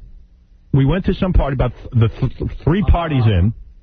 There's like 20 people who are all following me. And at this point, I'm plowed. I'm drinking vodka and cranberry juice. Uh-oh, he's already making the excuse. No, it's no excuse. I always made sure everybody got in with me. I always was attentive. The Ralph and Joe thing coming up. Yeah, but no. So what happened is I go through the ropes, And I'm having a perfectly fine time. I'm talking to people, this and that and the other thing. And then I go to leave, and then someone says to me, David didn't come in with us. Now, who knows where he was? He could have been talking to somebody. Somehow you get separated. And evidently they wouldn't let David through the ropes, which shocks me because who would think David couldn't get in through the ropes? The guy's on a national television show, and he's been in movies. He could have walked under the rope, quite frankly, he's so small. How did they stop him? But it was no big deal. I didn't think it was any big deal. So I'm getting ready to leave, and I said, I'm not leaving until I find David. I said, 2 people were waiting 45 minutes looking for David through this whole place. We go through the whole place, and the guy says to me, there's no way he's in there. He's just not there. So it turns out he took a cab. This was like later in the night. He had left me a message. I took a cab home, and no big deal, blah, blah, blah. I didn't think anything of it. So then I called him to talk to him. I called him like 2 or 3 times. Hasn't returned my call. I think he's pissed. And I'm like, hey, I can't keep track of everybody. But I don't care if he's pissed. If he's pissed, he's pissed. Get over it. You did invite him out. I did. But you know what? He didn't have to run out either. But I don't even know that he is pissed. I can't get a hold of the guy. But it was just like, you know what? It's not worth inviting anybody because you got to sit and keep tabs on him every 2 minutes. So I think he's acting like a chick, like it's supposed to be on his arm the whole night. Better get over himself. So, Gary, get in touch with David Spade. I go into this one room, man. So who's in there? Someone says to me, if you go in that room, only special people can get in this room. Christina Aguilera is in that room. I said, put me in that room. Let me see what's doing. I walk in, and sure enough, there she is sitting on a couch. I was like, I don't want to go over and meet Christina Aguilera. I really don't, but I just wanted to see what was doing in the room, and it was filled with tons of food and drinks. And I figured, well, I'll eat. I'm sitting and eating. And somebody walks, I go, hey, you know who's over there? Christina Aguilera. Some woman walks up and she goes, listen, give her some room. Let her breathe.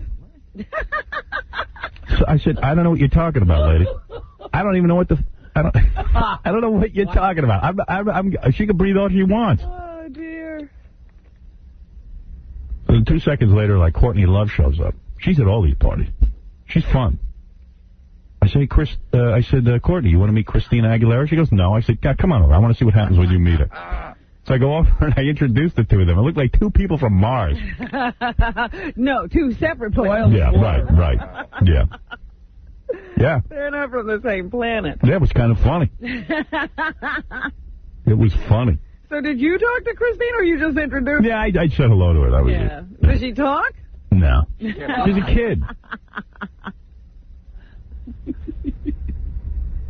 Well, and I didn't even know she won a Grammy. I didn't even know she was nominated. I would have said, hey, congratulations or something. Did she thank God?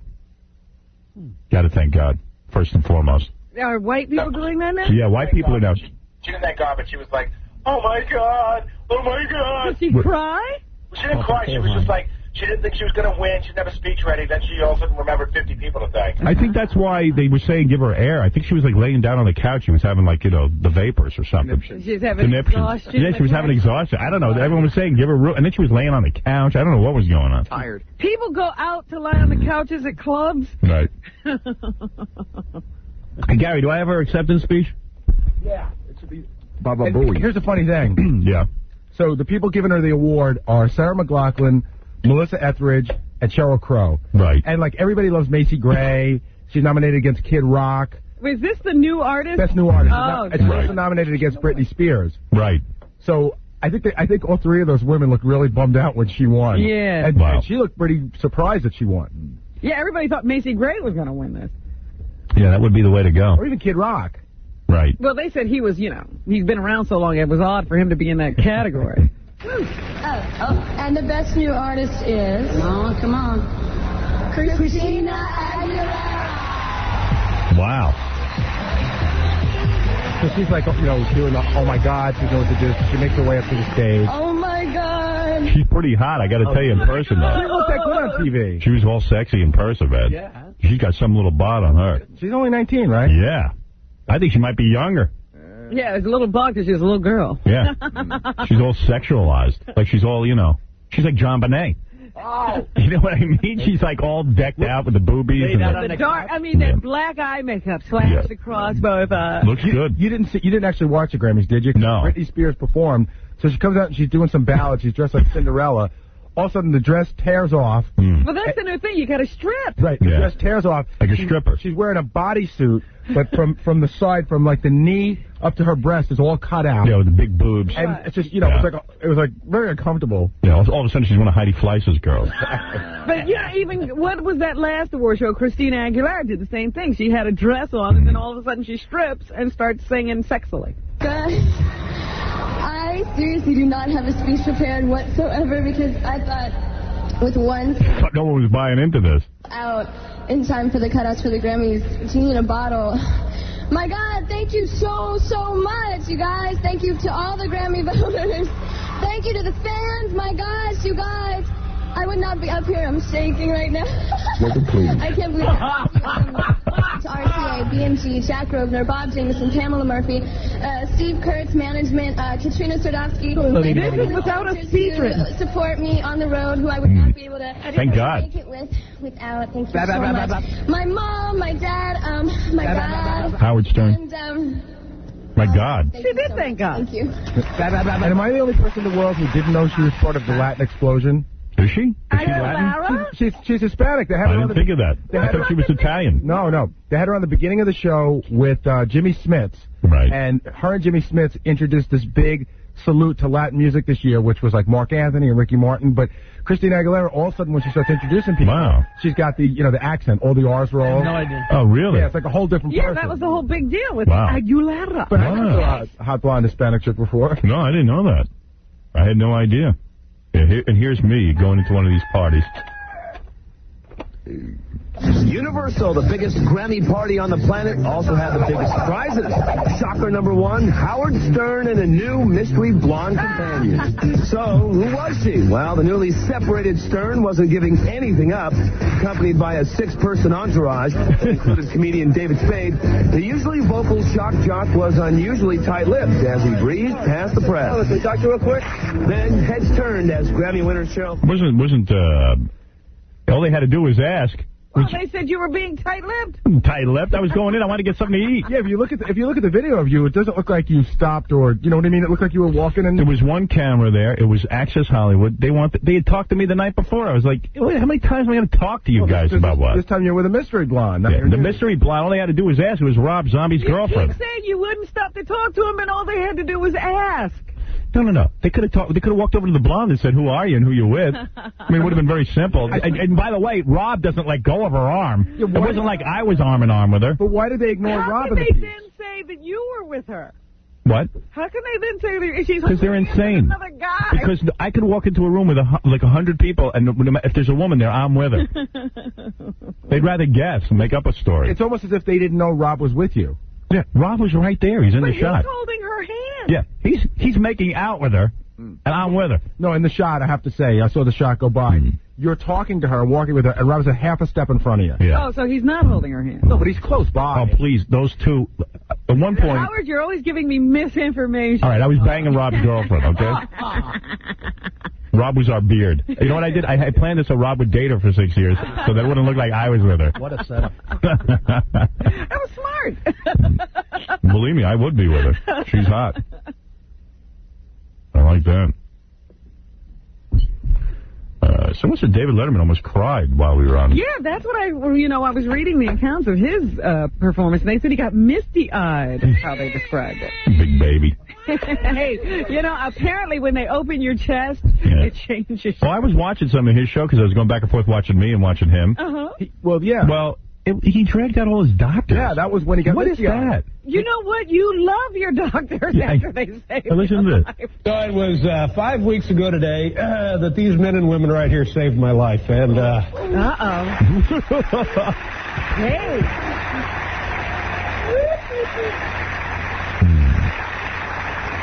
I think when you're laying there and stuff, you're like, hey, I got to have you on the show, like anything. Make sure you get good treatment. You saved my life, I'll put you on the show. All right. He marched them all out and everything. One at a time, too. It wasn't like he brought out 10 doctors. He brought them out one at a time and told you what every single person did. Tomorrow, I want to bring out Dr. Kaufman, my dentist. Have him booked. This guy saved my teeth. the deal, no. Yeah. Keep it real. But the point, that's not the big deal. They do it several times a day. They do it hundreds of times a year. And when you're going through this, you think to yourself, I'm never going to be able to get through this. But you do get through it. And the reason you get through it is because these people get you through it. If you ever have to have this surgery, by God, I hope you're blessed enough to go through it with people like these. Yeah, like they're going to treat you the way they treat David Letterman. That's right. Yeah, right. You don't have a TV show to bring Yeah, on. good luck. That's if you could even afford them. Yeah, you know what? You better get a TV show and bring them on. Because that's the way you're going to get through it. He probably thinks that everybody gets that kind of treatment. He does, because he's forgotten. He's forgotten what it was like. I understand tonight he's bringing out his auto mechanic. Weep, weep, weep. Look at my smile, thanks to Dr. Kaufman. Do.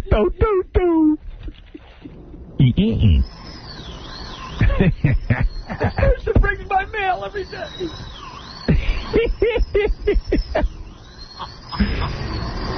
He's funny, man. Yay! You saved Dave, you son of a bitch. You know that something touches Dave's heart. I mean, they actually had to open his chest. You know what touches Dave's heart? Dave. They actually had to open his chest to touch him. Actually, one of Dave's doctors is one of my doctors. Dave and I have the same doctor. Is that right? You have a doctor? I have a doctor. For what? What doctor? The first guy he brought out, the guy that told him that he needed to go get checkups and stuff. Why do you have that doctor? Well, you got to go get checkups. Oh, God. I feel things. What, Robin, you don't have a doctor you go to? I love that Baba Booey. You're getting on in years. You think he doesn't have a doctor? Checkups! I bring out my dentist. He died of exhaustion. Well, what, do you want to live? It's so weird to have a doctor. Number 10, line 10. Wade, you're on the air. Yes, Wade. Well, I guess Wade's not there. Let's go to Justina. Justina, you're on the air. Am I doing something wrong? That was supposed to be. I don't think so. Justina, you're on the air. Hey, Howard. Hi. Hi. I want to play Billionaire. What do you want to strap on? Is what's her name into that? Kendra Jade. Gary, can Justina play? I would let her play. I mean, I don't even think I have to ask Kendra. I don't think it's a problem. Also, we've had a couple of women who want to play. All right. Well, quite honestly, I like it. It saves me money. I don't have to get the AIDS test. All right, good. All right, double check that, though, with Kendra. Hold on, Justina. I want to get AIDS test anyway. I don't know. Use my doctor.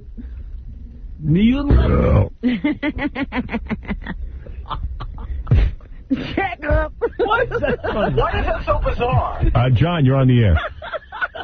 I don't know. I'm not really sure. John, you're on the air. Go ahead. Hello? Oh, John. Once in a while, Stuttering John, you have to go through the phones and, like, make sure people are still there. I told them that. Hold on. I have to be retrained. It was a week I was off for a week. Yeah.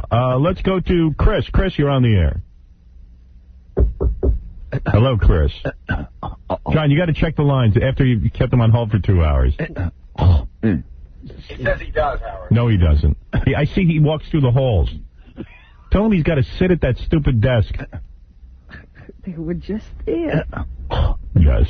Jerry, go ahead. You're on the air. Hi, I just love your show. I'm so excited to talk to you. Thank you, Jerry. My husband advertises in Detroit on the 97.1, and we got this nasty little letter from the American Decency Association. Imagine calling yourself the American Decency Association. Unbelievable. like that's something. Yeah, they target me. They contact all my sponsors. They send this really big package of how horrible I am. Oh, I know. And we got this nice little line-by-line letter of, everything you did on your show. And I'm thinking, hey, I missed that show. Yeah, I know. Sounds like a good show. Well, they make up stuff. Like remember the day we had on the guy who was a rapist? Yes. And, in fact, the authorities contacted me, like the federal government, saying they're going to go and try and find this guy. They want to track him down. This was the guy who was married to the woman who had a young son. Yeah. Yeah. So I was like, yeah, sure, do your thing and whatever you can do. And so that was the end of it. The child molester. So then the American Decency Association starts sending out letters. Howard Stern encourages rape, and this is why he had a rapist on, and now the government's after Howard Stern. And all completely ass backwards, none of it true. And you just, and they try to intimidate my sponsors. It's racketeering is what it is. And I'm not sure why the government allows it in my case, but in no other cases. Oh, I know. It's targeting and racketeering and intimidation of my sponsors. But don't worry about it, because, Jerry, what is your husband's store's name? Ourjobs.com. Ourjobs.com. Let me tell you something. I will say this, Jerry. I hope that all of my listeners go to ourjobs.com. Here's a hard work. R is in restaurantjobs.com. It's RJOBS.com. All right. I would hope they would go there, because let's fight these creeps. Yeah. These are the same creeps who are trying to take away a woman's right to choose. Mm-hmm. These are the same creeps who want to force all kinds of different morality on us. They want to tell us what we should see on TV. They want to ruin our way of life. And I got news for you. You better fight back. Support my sponsors. Support my sponsors is what I have to say. Thank you, Jerry. All right. Yes, Tony, or Travis, whatever your name. Yes, Travis. Hi, Howard. How are you? Yes. I need you to do me a favor and use your expert opinion to evaluate my fiancée for me. She's coming up there to the big city to get a wedding dress this week. What do you want me to do? Look at her? Yeah, well... Naked? I put her in a bikini I'd like to call the Rear Admiral, and you can give it a shot. What did you just say? She has this exquisite G-string bikini. I like to call it the Rear Admiral. Well, she's a lucky woman to marry a guy who makes so much sense. Well, your girlfriend wants to come down here and not get naked? Well, you'd have to push her on that, but I'm sure she's pretty reasonable. Bring her down here. All right.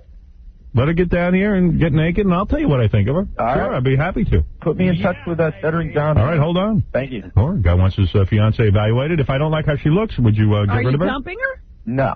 No. All right, well, whatever. It depends. No.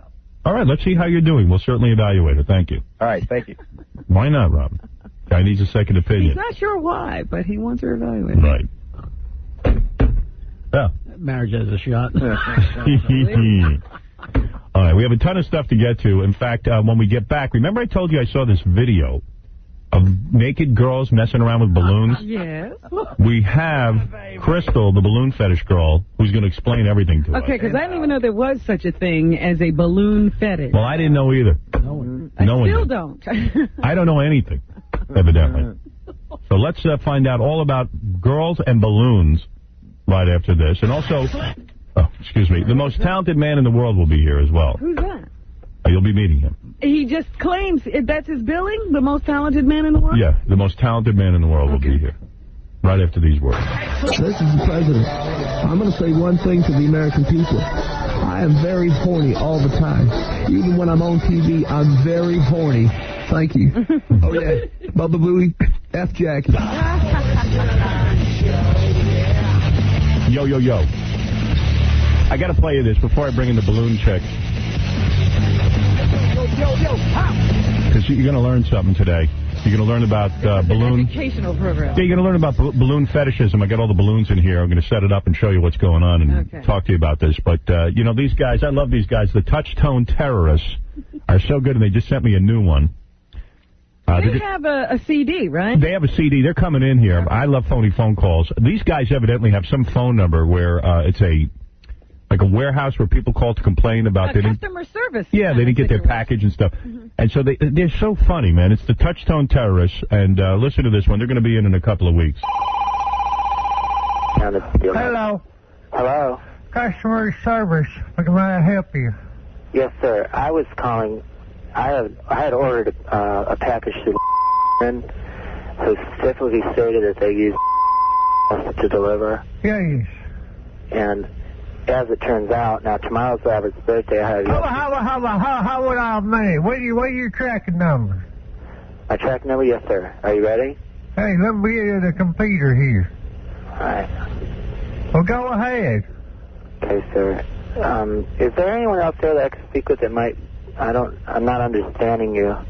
I hear you. That's I need to listen to you. That's what I'm here for. All right, sir. Thank you. My track number starts with a letter. Is that okay? What do you mean it's okay? That's the way our system works. Right. But don't be a bird brain. I'm working overtime tonight. Excuse me, sir? I said I'm working overtime. Right. But did you make a reference to me? You people complain all the time. I'm not calling to complain, sir. I just would like to get the package that was ordered. You calm your ass down. I'm sorry, sir? You calm your ass down. I've been working here all day. Sir, do you work for Give me your tracking number, you bird brain. I bet I'd trace you. I don't... My supervisor. Sir, if you can... Yes, I would like to speak with someone else immediately. Hold on, you dang varmint.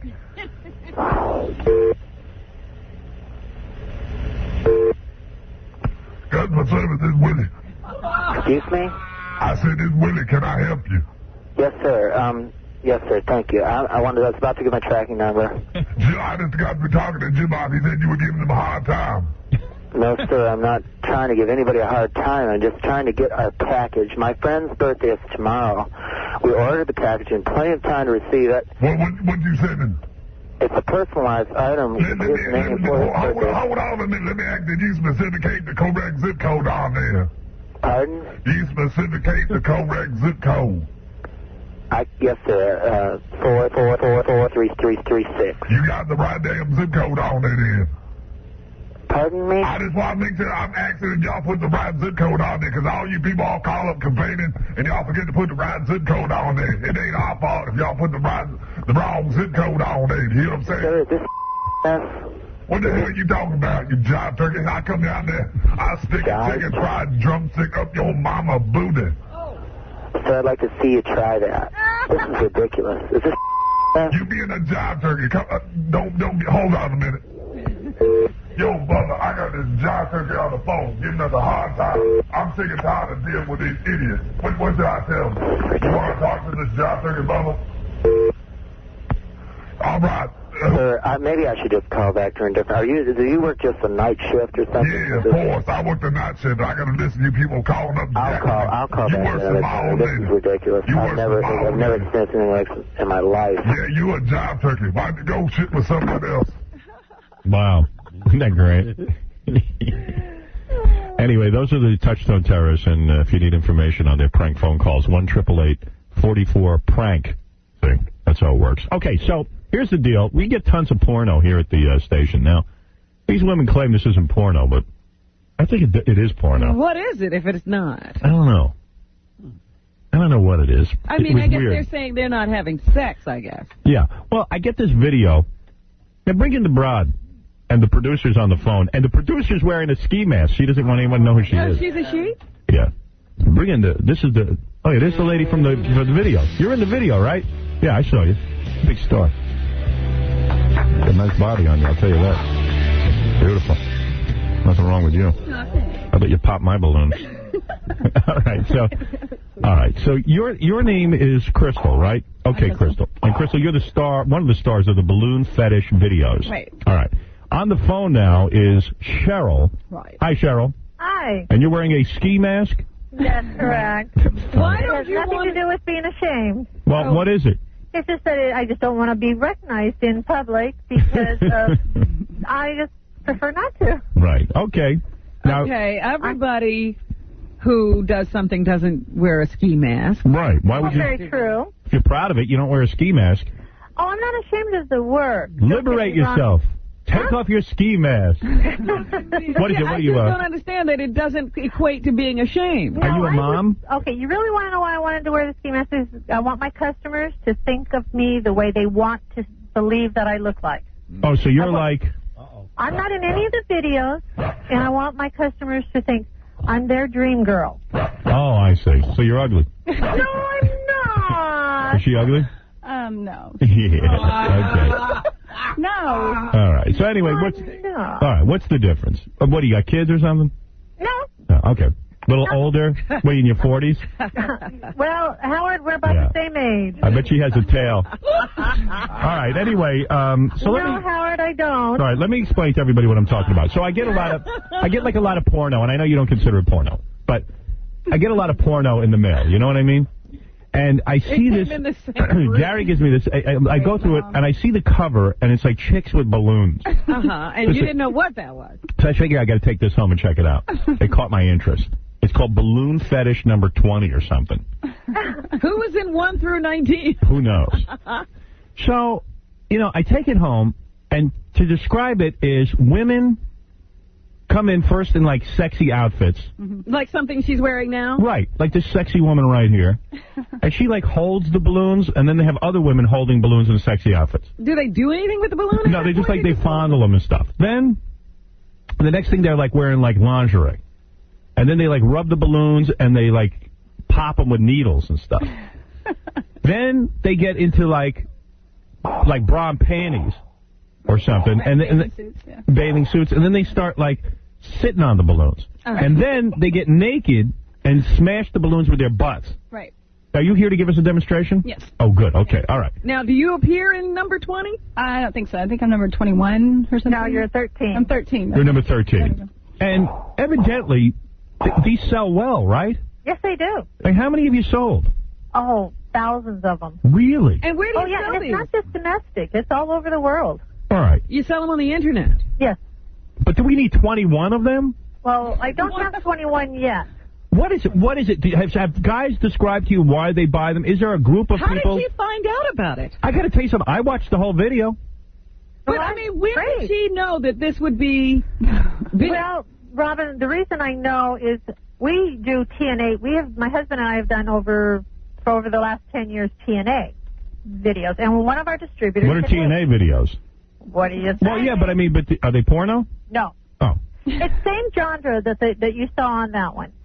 No pink, no penetration, no X, nothing like that. So it's not X-rated? Never. Yeah, but the girls are naked. You show their vaginas. There's a fine line. All right, yes, so anyway, let me get a demonstration right now. Now, Crystal, what are you going to do for us now? I'm going to blow these up until they pop, and then I'm going to sit on the ones that are on the ground. Naked? Bikini and then topless. And really? Oh, good. Okay, all right. Butt up and I'm a dress on, but... All right, whatever. Let's go over there and see what you do. Cause you pain. All right, here's Crystal, who will now blow up a balloon. And now this is you're going to see, Robin, what I saw on this tape. Go ahead. She's got some body. How do they find the She's girls? a tall, thin blonde with big boobies. Are those implants? Those are, right? What is it? Those are? Yeah. Those are okay. balloons, actually. Balloon implants. Got a great bob. They shrunk. They were bigger before. Are you a prostitute or a porno star or anything like that? No, I only do fetish stuff. Only photos? Yeah. Interesting. No, fetish. Fetish photo. What do you mean fetish? Fetish, balloons, stepping on avocados, stuff like that. Weird stuff. How do I find a girl like you? Like, How did she find this profession? Word of mouth. I don't know. I never thought in a million years I would ever do this. Are you like a stripper or something? No, I look like I did for a little while, but I fell off the stage.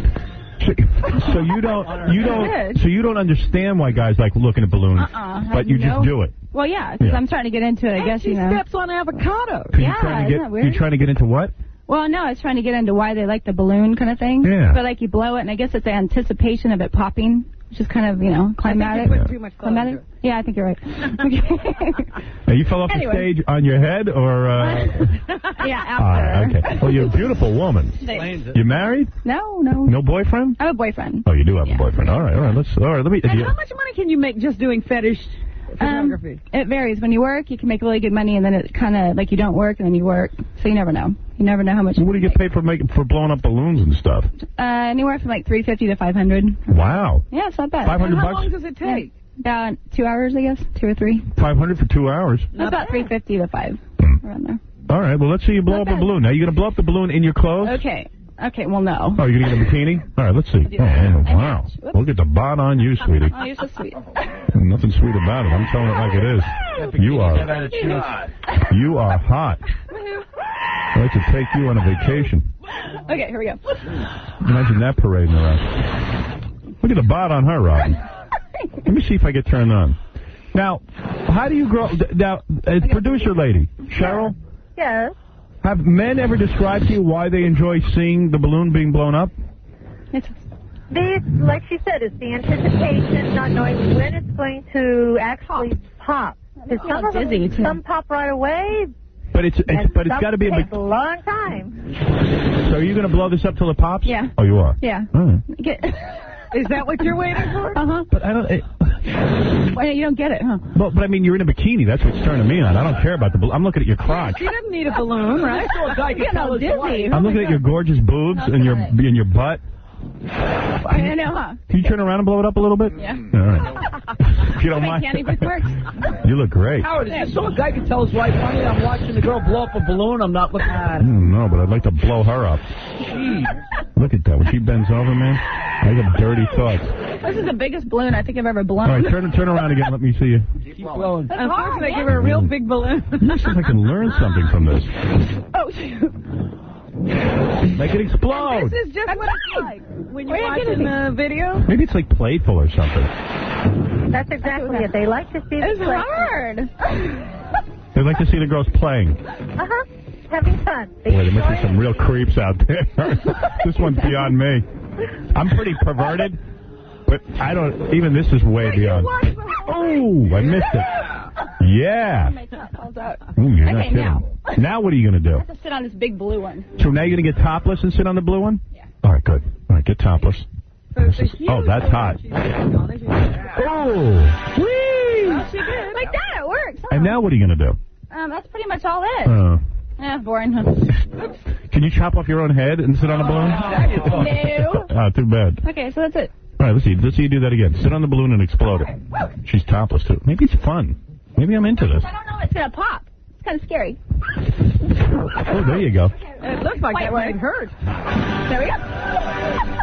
You have diarrhea on a balloon? Sounds like it, huh? So there we go. That's like the fetish of the whole Well, you're a beautiful thing. woman. Thank you. Howard, now, Cheryl. Yes. I'm not sure what I'm missing, but you stress that the balloons are not small. They have to be big? That's what they like. They like the bigger the balloon, the better. And how did you... people call you and tell you those balloons weren't big enough. Yeah, how did you learn yes, about this? Believe me, Robin, they do. Now, did they say why they like the bigger balloons? I think it's because it takes longer for it to pop.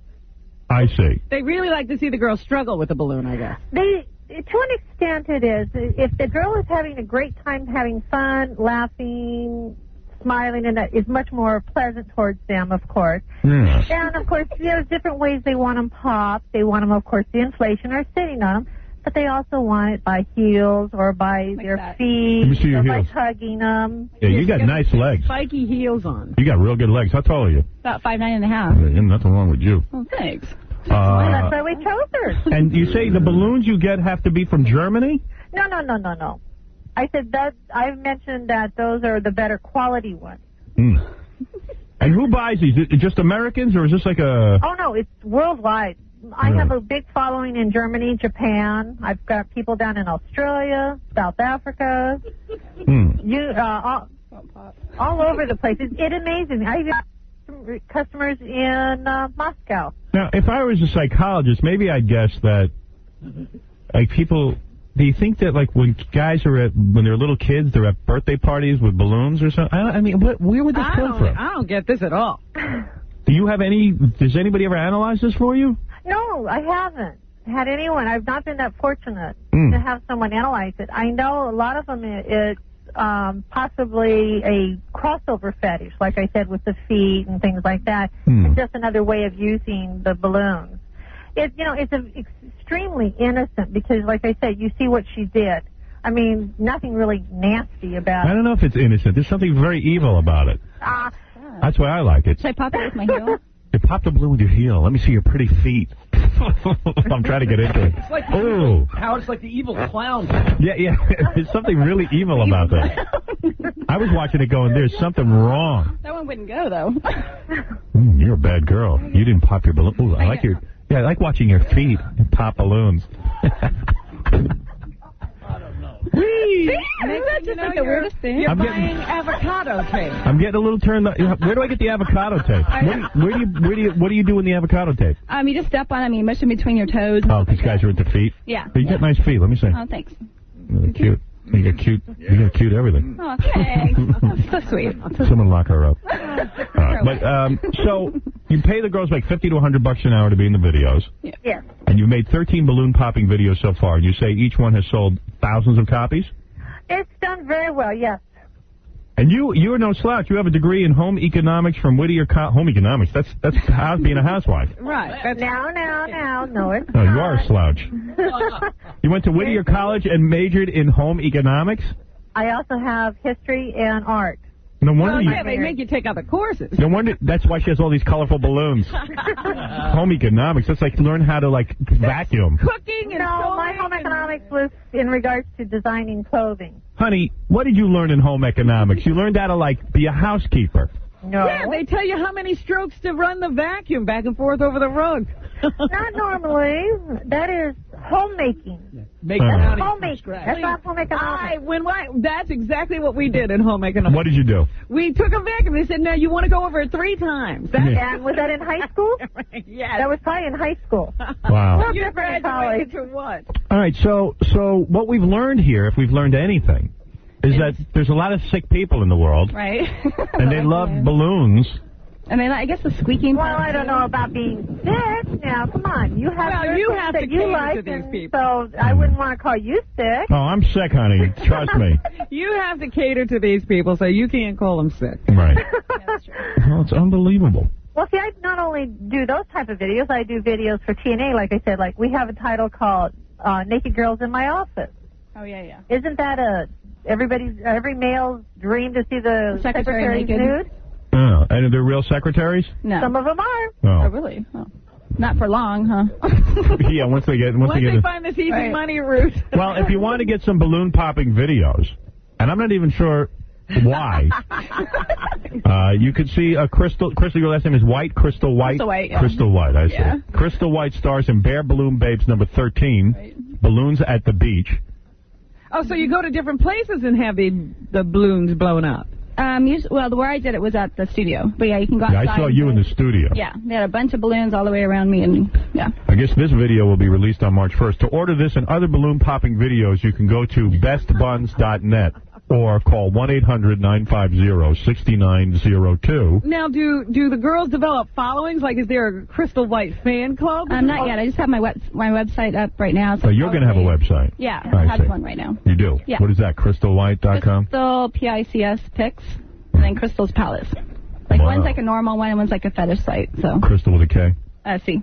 Yeah. Oh, with a C. Yeah. I see. Well, it's fascinating. I haven't learned anything, but I just want to make people aware of this. It's pretty different. Yeah, but congratulations. You're certainly a beautiful woman. Thank you so much. You enjoy anal at all? No, I don't do that. You don't do that, huh? No. Not even in private with your boyfriend? No. You don't? No. You've never tried it? I did one time, yeah. And it wasn't pleasurable? It hurt. Robin likes it. Oh, here we go. I don't like anything. You do, too. I don't like balloons. I don't like anything. Maybe the guy who did it didn't ease you into it. Maybe that's what happened. Just very thin. Right. Well, you look great. Thank you so much. All right, Crystal. Okay. Let me watch you walk out. Okay. God, look at that body. How'd you like to have sex with that, Robin? I forgot. That's right. You're a girl. Fascinating, right? Don't block my view, Casey. You big lard ass. I'm looking at his big ass. I'm looking at his big wide ass. I like anal. She didn't. Well, thank you, Cheryl. You're welcome. And liberate yourself. Take off that ski mask. Thank you, honey. Thank you. All right, there it is. Oh, I can't wait to see that segment where she's in a ski mask. That's funny. Saying she's not ashamed. Yeah. Yeah. What the hell was that? I don't know. Police. Don't ask me, man. I'm losing it. Oh, my God. Well, now. Hey, now. Well, now. Hey, now. We call this the act of mating. Oh, baby, you're so good. Oh, yes, I am the best.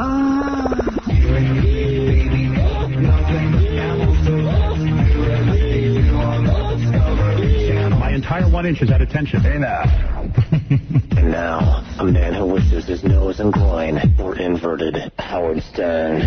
I do wish that. Okay, let's go to Alyssa. You should be on the phone right now, shouldn't you, Alyssa? Yes, I am. All right. Hi. How are you? All right. Is Robin there? Yes. Robin? Yes. Hi, I'm an older black female, and I really think that you and Howard should get together. More than anything in the world, you guys have been friends for way longer than most people. You get along. I agree. All the time. I know Howard wants you just by the way he acts around you.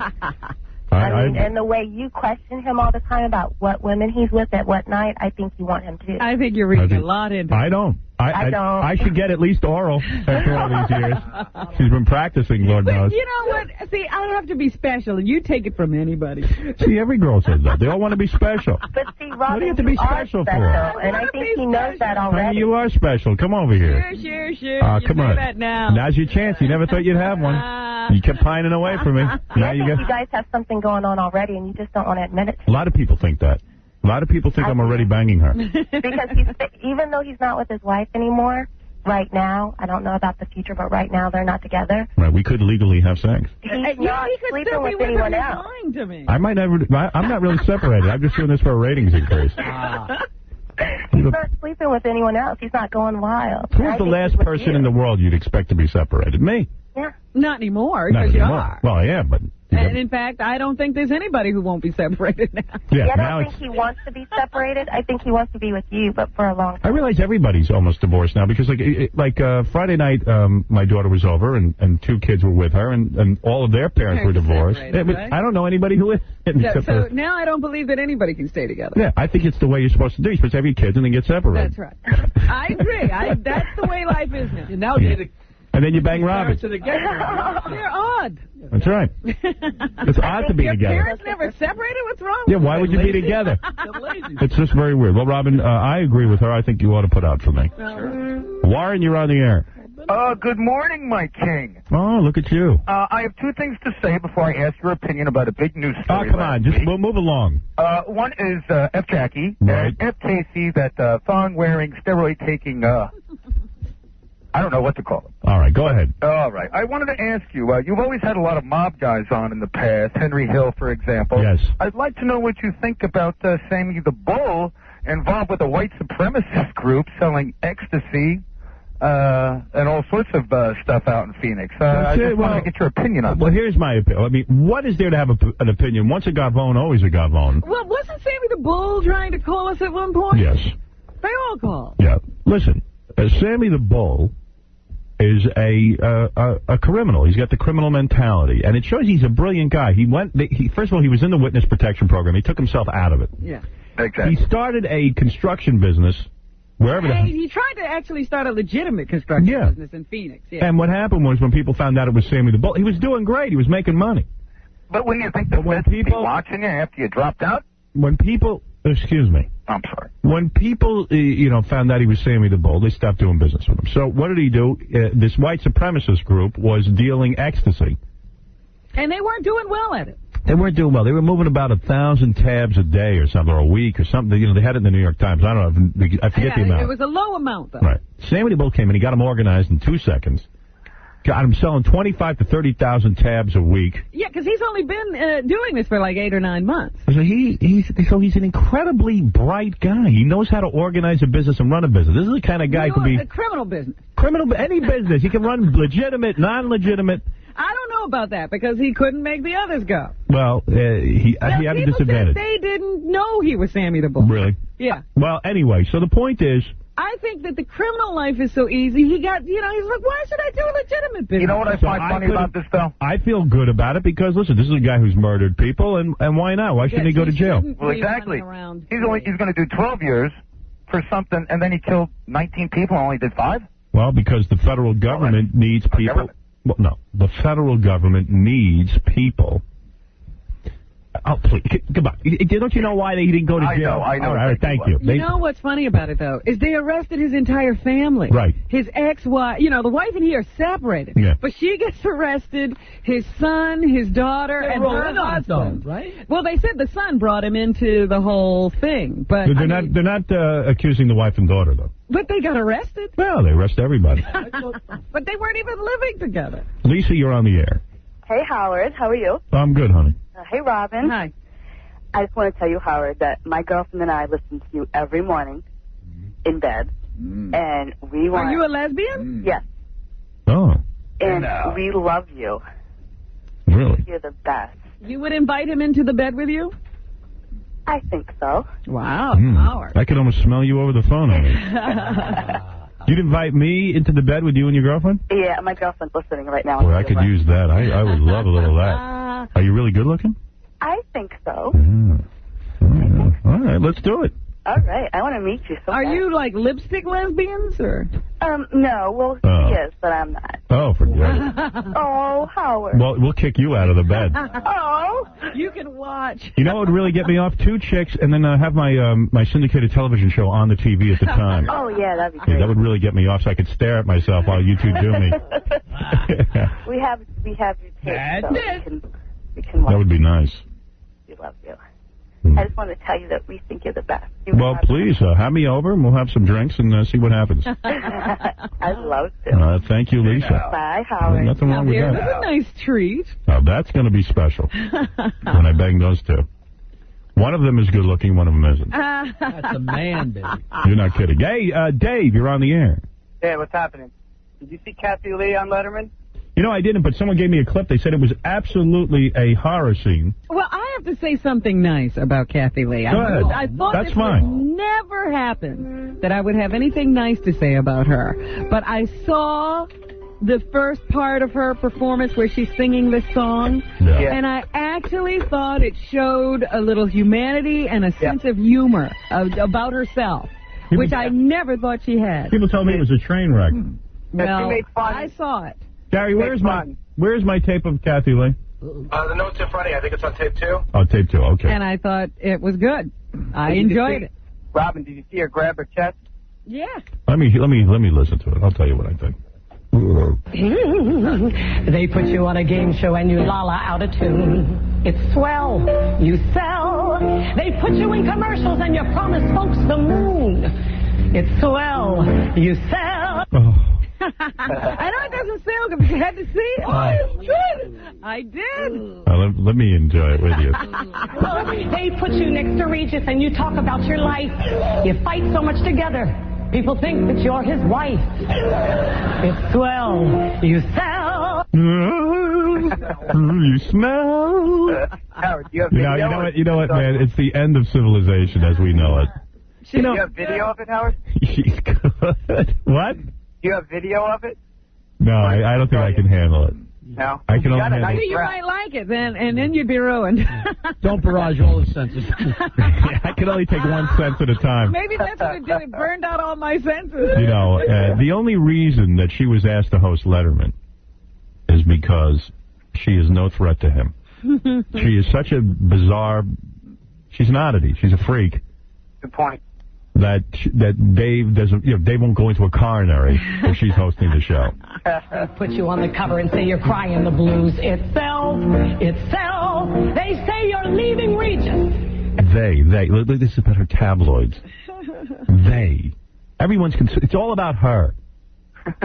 There's nothing else going on in the world. She can't do a monologue about anything because it's they say I'm on the Inquirer, they say I'm on the front page, they say you're with Regis, they say you're married to Regis. Who cares about you?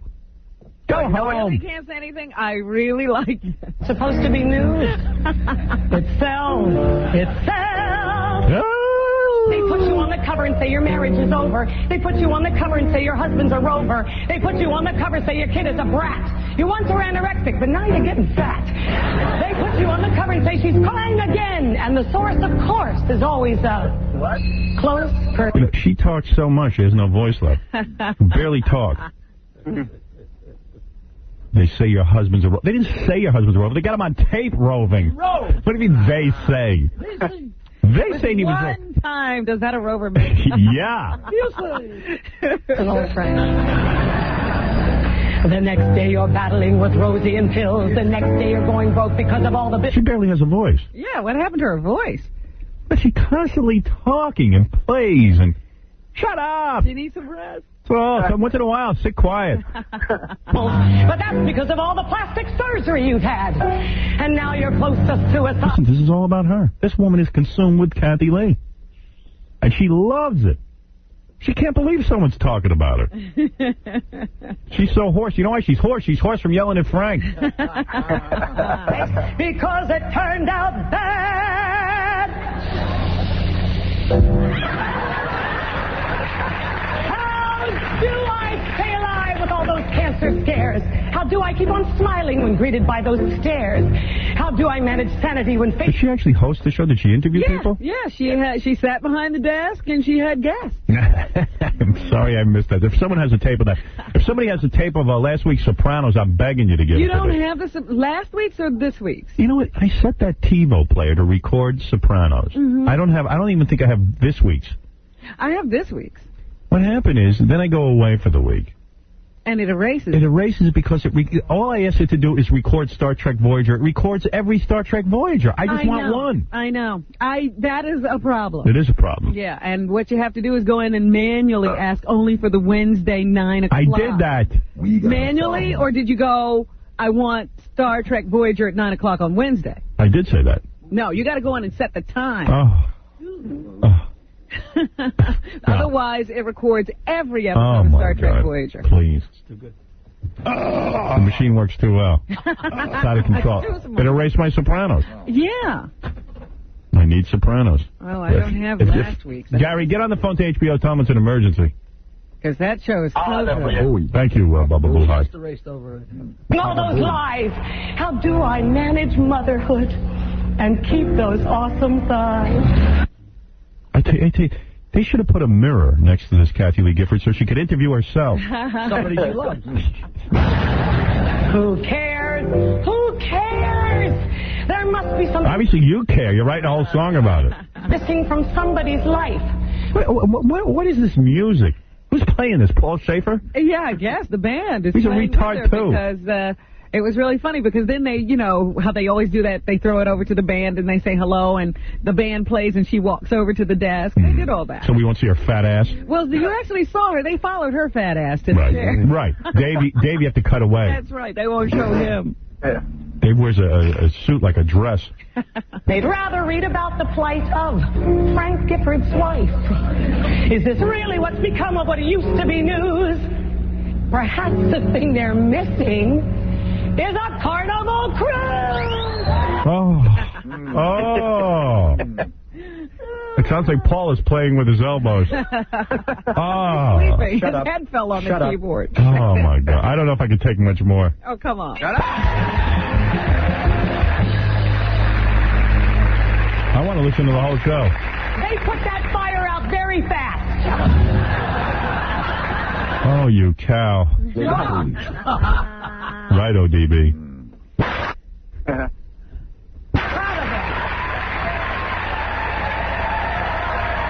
Wow. Was Skip in the front row? I don't know. I didn't watch the whole show. She should have interviewed Cody and Cassidy. Why is everybody always picking on me? Please tell. Please tell. Why am I the butt of all those jokes on TV? Because you're a moron. Oh! That's why. You're a self-centered, egocentric moron who drags her children out onto television shows that clearly they don't want to be there. He should have had that Susan Johnson as her first guest. Now, I would have tuned into that. The one that Giff was with in the hotel and was asking for anal. Now you're talking ratings. Yeah. I'm there. Put that on pay-per-view. Yeah, baby. That's been bigger than Letterman's return. Dave Schmade. Oh, it's hell. I really shouldn't take it so personally. To them, I'm not a person, but a personality. Oh, what a problem. What a horrible life. Why don't you quit show business if it's so bad? Police. I mean, it's unbelievable. Please, get out of my life. Police. Marianne, you're on the air. Hi, Howard. It's me, Marianne from Brooklyn. Yeah. You should have seen it was nauseating. Someone threw the bra, and she said it must be one of the shock jocks from the radio station. She put the bra on the piano. It wasn't helping her. Her boobs. But wait, let me tell you this. Now she's on Regis telling the story, and he's rolling his eyes. He's nauseous. He's gagging. He can't believe it. Well, this Regis, he can't take it. He's had it with her. Howard, I'm a regular person living a regular life. This woman makes me sick. Of course. She makes me nauseous. Of course. Her cosmetics and her hair. Don't you see she's trying to look like Susan Johnson? Right. Frank's girlfriend? Frank's Gumata. Let me tell you something. I know you have an unusual voice. Your voice is more pleasant than Kathy Lee's. Thank you. Thank you, Howard. Howard, you want me to sing to you? Please. Howard, I love you so much, Howard. If it wasn't for you, I couldn't get through the day. Thank you, ma'am. Howard, I love you. You're the best. I love you. Howard, I love you. Oh, my. Obviously somebody goosed her. Yes, well, the critics and the pundits ponder endlessly. Win, oh God, please win. What is this song? Oh, it goes on forever, I guess. Oh, my God. I came in mid-song. Maybe that's why you like it. Be rid of Kathy Lee. I wish they had the answer if they only had a clue. I nearly died of shock from Broadway when I got a good review.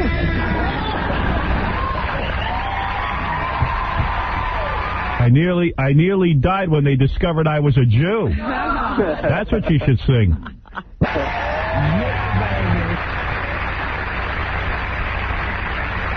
I wish Dave's doctors would come out and cut her up.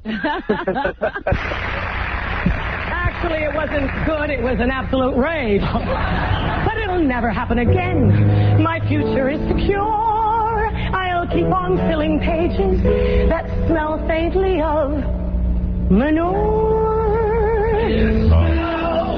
It's they'll all be filled with jealousy and misery and vice they can deal with. All right, okay. Oh, my God. Well. Well, the little part I saw was good. Oh.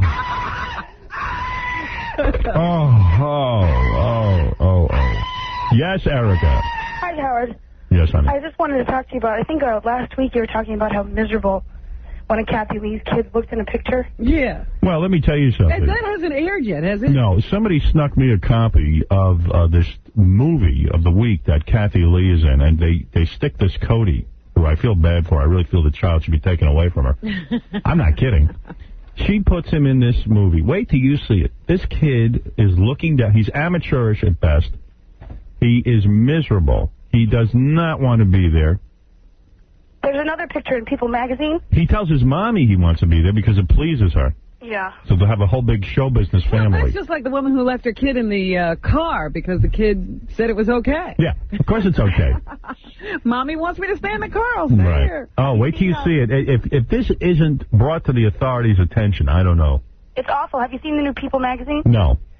There's another picture. Remember you were talking about that fashion show that she was doing with her daughter? Oh, yes. There's a picture of the two of them sitting, and the kid is being made up or something. Kathy Lee is sitting behind the kid with a big, huge grin on her face. Well, they're putting makeup on her. Yeah, I saw it. They're standing next. Yeah, the kid looks miserable. Miserable. Yeah, I saw it. I monitor all this. I think Kathy Lee killed. You're monitoring, not the social services. No, I'm monitoring. That's crazy. Kathy Lee killed John Bonet. Oh, stop it. That's absurd. Kidding. You have evidence. I'll bring it in. All right. Listen, I got to take a break. We're going to meet the world's most talented man. He claims to be the world's most talented man. And, I mean, there's a lot of talented people in the world. Yeah. This guy says he's the most talented. He thinks he's more talented than John Stamos? Wow. Let me see. The most talented man in the world. And he's going to come in, and I think Fred will prove that he is more talented. Really? Right. Okay, there's a big debate happening here. Yeah, we'll be back right after these words. We're back. We're live. It's Monday. And coming up in the next couple of weeks, and actually a tomorrow show, Billy Corgan of the Smashing Pumpkins. Looking forward to seeing him. Drew Carey's going to be here later this week. Wow. Jade Barrymore coming soon. Rachel Hunter and Bijou Phillips. Wow. Wow. Wow. Wow. All right, we'll be back right after these words. One has 62 teeth and no rhythm. Smiling, when I'm smiling, the whole world goops on me. 'Cause my choppers, my huge choppers, are like tombstones, not like teeth. My gums are rotten, and they reek like manure. My mouth is stinky. It's a pink and green sewer. I'm so smelly. Yes, I'm so smelly that I make the whole world puke. I'm so ape-like, so goddamn ape-like. My body's a hairy wreck. I'm a chimp boy, Howard Chimp boy. I'm surprised I walk erect. I got a nice wife. She must be deaf, dumb, and blind, 'cause I'm a moron with a monstrous behind. I'm very hairy. I'm downright scary. And the whole world scoops on me. I'm very hairy. How the hell did I get married? The whole world goes on me. Wow. Well, you did a good job with that. I'll give you that. Hey, now, I'm D.L. Hughley. I'm black, I'm funny, and according to myth, I have a giant... All right, let me do it again. You got is level cool up here? Hey, now, I'm D.L. Hughley. I'm black, I'm funny, and according to myth, I have a gigantic Willie Johnson. A monster pea shooter, lots of chocolate salami, regular-sized balls, but lots of ding-ho. You listen to the Howard Stone Show, and I have a big penis. Next time I'm here, we'll talk about genital size. You know, because I have a big penis. All right, thank you. Thank you, D.L. What you said. The boys are back in town. Boys are back in town. All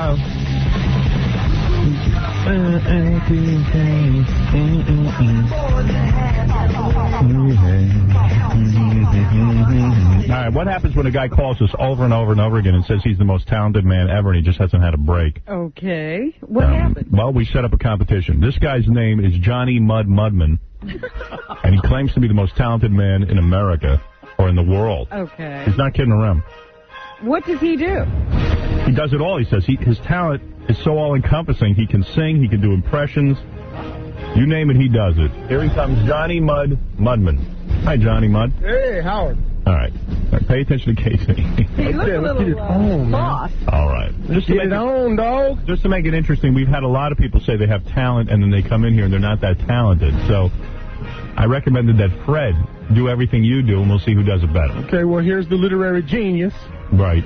You write? Oh, I write a lot. Tell us everything you do. You sing, you do characters, you do poetry, you do basketball, you do acting. Football. Do you do any of it well? Yes, I do it all well. What has happened in your career? Have you tried to get a legitimate show business career and it's eluded you? My life has evolved. You know, I started in the beginning doing that, but then, you know, financially I, became self-employed. And then I kind of, it's like, what do? You know, you can't fire yourself. And then we sold the business. Where are you from? I was born and raised in Buffalo, New York. Okay, and you're wearing a cowboy hat? Are you into the country scene? Or? No, this is just a character, man. This is Johnny Mud, the Mud Man. I see. Belly to belly, man. Right, and Johnny Mudman is a character, so what is your real name? John Pepe. Oh, John Pepe. Yes. And have you ever been in a movie or a play? No movies. Did you do stand-up? Yeah, I can do a little stand-up. But nobody's ever recognized your talent, is what you're saying, in a professional way. Exactly. And I've been drowning in mediocrity. All right, let's get right down to it then, okay? Here we go, is he Fred. like a self-made millionaire? No. Drowning in mediocrity. What do you do? What is your real job? Actually, I'm a printing salesman, commercial printing. I sell. All right. Maybe it's possible that he is talented. It's true. Maybe. I'm here. Have you ever been institutionalized? What is so funny? Oh, you have. Okay. He has? Have you been? Hell no, Howard. All right. Let's see how you do. Come on, man. All right, I'm going to let you go first, John Mudman. What is he going to do? First thing I will ask you to do is sing an original song. Okay. All right, and then Fred will go. Hear Robin. Because you don't have your headphones on. I need to put my headphones on. That would be a talent if you could just pay attention to KC and what he's telling you. A doodle-doo. All right, why don't you take the guitar and play your original song? Okay. Put on your headphones, so maybe that would help. He needs to unload some stuff. Drop everything in your hands. Drop everything in your hands. Put on your headphones. All right. And take the guitar and let's hear your original song. Awesome. All right, here we go. Fred is standing next to you, and he will compete with you. Go as well. All right. This is Johnny Mudman. Awesome. Into the light, Johnny Mud. I am into the light. He will not even do what Casey tells him to do. Awesome. Go ahead.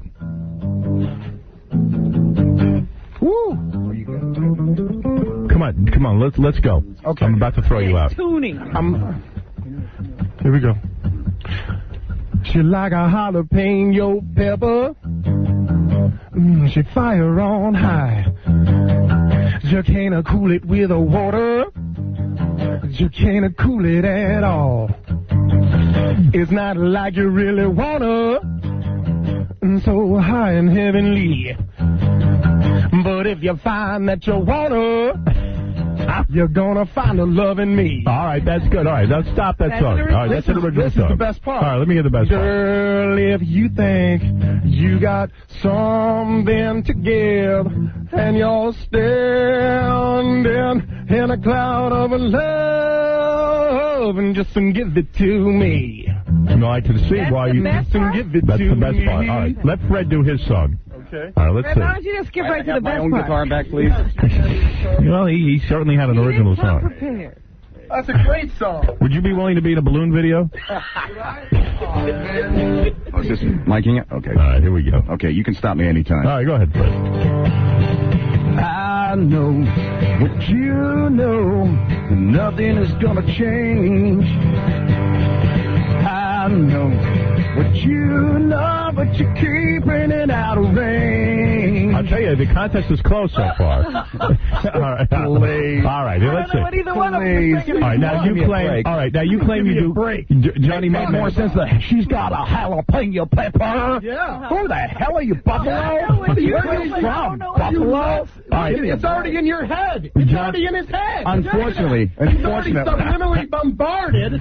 Johnny Mudman, you do characters. Let me hear some of your characters. Go All ahead. right, I do this guy here, like, you know, I can't, well. All right, go ahead. And what do you got? Howard, I got a question for you. This guy's from Buffalo? Yeah. Why does he sound like he's from Mississippi? Because he's doing a character. I'm doing character, man. All right. You've been doing a character since you came in here. Exactly. It doesn't sound any different than what your real person is. This is Go ahead. Dr. Bruce Burris. Oh, go ahead. This is Dr. Bruce Burris. I thought we were supposed to do like... Well, let the guy have a chance. Let the guy have a chance. I'm going to throw a Fred. football at you as hard as I can, Fred. Go ahead, go ahead. I Might be the only thing you do well. Box, Go ahead. No, Fred. And then, I mean, give I'm me going a to ask you to break quiet down and allow this gentleman to quiet. You know, if you want it, let's do it. I'm here for Go ahead. Let me hear your characters. All right. Hello, this is Dr. Bruce Burris from Burris Chiropractic. I'd just like to invite everyone down and treat themselves to a nice spruce up. All right. Well, who else do you do? Do you do anybody else? I'm telling you, Howard, I can't handle these faggots, man. I can't take these damn faggots. Yes, this energy is negative as hell here. What do you mean? I'm listening. What do you mean? What do you want me to do? What the hell? Should I talk now? Not yet. Boy. All right. Now, who else do you do? Do you do a black person? I do a black man. Yeah, you know I'm a big old crazy pimp, Howard. I see. My problem is I got too many damn hoes in my stable. All right. You can't manage that many bitches at one time. All right. Let me go over to Fred. Fred, do you do a black man? Do you want to do black man? Okay. Hello, Robin. Your daddy. Your mama's out of the house, and I'll be in the mood for love. Come on, baby. All right. Let's play road. What about a German? Do you, Johnny Mudman, do you do a German? Dr. Helmut Lichtenstein from Stuttgart. Fred, let me hear your German. Guten Tag, wie geht's Ihnen heute? All right. There you go. Okay. All right. I'll really get rid of both of you. I love birds. You know what? I don't feel you're the most talented man in the world. I got to be honest with you. He's not even the most talented man on the block. Block? Are you kidding me? Yeah. What about athletic talent? All right. What do you got for? Let me see you dribble a basketball. Let's see. All right. Let's see that. Where can I go? Right. Anywhere you want. Go ahead. He needs room. The floor is not good. I mean, this floor is not good at all. See that? Left hand, Fred. This is right hand. There you go. Through the legs. Yeah, let's see what you got, dog. There you go. Fred, teach him. Okay, that's it. No athletic talent. Let's just say no. It's about as much athletic ability as you have. All right. You also say you act. You also can do improv. You can do improv. Oh, sure. So throw him a top. All right. I'm Be gonna a throw piece you of a bacon. All right. No athletic talent whatsoever. Be a piece of bacon. Void. All right. Let me see if you can. No do literary talent. Void. Mudman, come back to us. Drowning in mediocrity. You got a lot of talk, but man, you got no talent. Please. Give me a break. All right. I want you to do a scene. I'm going to throw a scene at you, Mudman. You got it. You've just been diagnosed with AIDS. Go ahead. Damn. Okay, yeah. Baby, I don't know what we're going to do, man, but the doctor has just diagnosed me with AIDS. No such luck. All right, thank you. Oh, that I got to admit was very dramatic. He's very funny. He's the only guy who got AIDS. Drama and he's here. I with mean, women. come on. Yeah, I like that you're He's living on height. All right. All right. You know what? I've Can had I enough. sit down now? Yeah, you can sit down. It's embarrassing. Walk over here for nothing.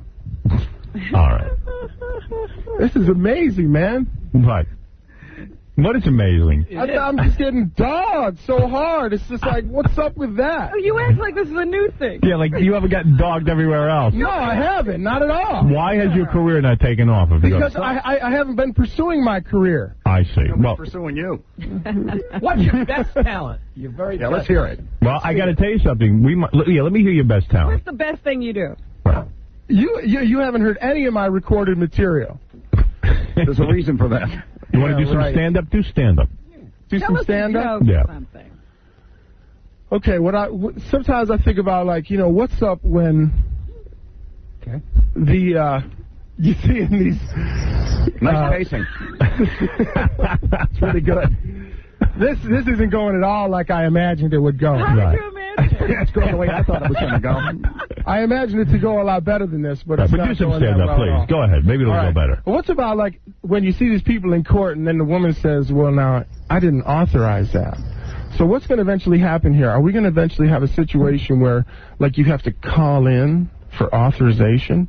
And how's that going to go exactly? Is the guy going to get on the line? What are you talking about? Here it comes, man. He's going to get on the line and say, what do we got here, man? All right, yeah, look, I got a chick here. I think she's ready to go. What's up? He goes, all right, man, what do you got? Put her on.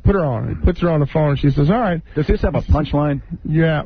Man, you guys are just dogging me too hard. It's too hard. It's too hard a room. Yeah, maybe it's too hard a room. Well, let's see. There are people on the phone who want to talk about your talent. Let's talk to some I'll challenge anybody. All right. John, go ahead. What do you think? Yes, I run an escort service, and I'm looking for some gay escorts, and I think this guy more than qualifies. I'd like to give him a job. Well, there you go. You got your first job offer. You want to be a gay escort? Cool. See, everything's taken off. How about this guy stands 20 yards in front of me, and I throw a football at him as hard as I can? Wow. Wow, you are so hysterical. Yeah, right. You're a clown. Hey, your spaceship is leaving now. Yeah, my spaceship is leaving. Well, this would constitute a heckler, wouldn't it? Yeah, heckler. It doesn't faze me. I know who I am and what I can do. Right. You can't get phased. Tony, you're on the air. I don't get phased. Howard, how you doing? Yes. What did you think Howard, of... this moron. Could you please get this moron off the air? I've puked twice in my car. All right, so you don't like Johnny Mudman. Unbelievable. He's a faggot. Get this this is guy out of there. hardcore, man. This is hardcore. Yeah, it's a tough arena you're in now. Now you're talking about... This is the big time. First of all, you set yourself up as the world's most talented man. You issued the challenge. Yeah, exactly, and I'm ready to back it up, but this is a joke here. This is a joke. It's supposed to be a television show. It's supposed to evolve into something positive where you align the most gifted people with the least fortunate in the Make-A-Wish Foundation. Mike, you're on the air. And this whole thing is just... So he's asking for a break. He's basically asking you to handicap him. John, you're on the I'm air. not asking for a handicap. Let's hear what people have to say, John. You're on the air. Fred, how come you're so jealous about this guy? Exactly, Fred. What's the problem? I'm annoyed. Annoyed? You got no athletic ability. I'm annoyed by this guy. None. No athletic ability. You pick 10 things you do well. Here's the deal. I'll pick 10 things I do well. We'll compete. Hey, we'll see who wins. Crutch Boy, let me tell you something. We'll see who wins. You came in here saying that you were the most talented man in the world. I never made that claim. Number one, I kicked your ass in every other category. What category did you kick my ass? You kicked my ass in nothing. Of course I did. In what? Boy, oh boy. His German accent was better than yours. Way better. There you go. German accent better than yours. Athletically, I'm better than yours. Black guy was better than yours. Your black guy ain't better than mine. You're a black guy. It was not. You were just a slow brute. I hang around black people all day. I know what they talk like. How come you didn't they don't talk like that. How come you didn't pick anything up? They don't pick. And you didn't pick any humor up. You're supposed to be a stand-up guy. Come on. Where's your jokes? Where's your jokes? The only joke I see is you're dressed like a box.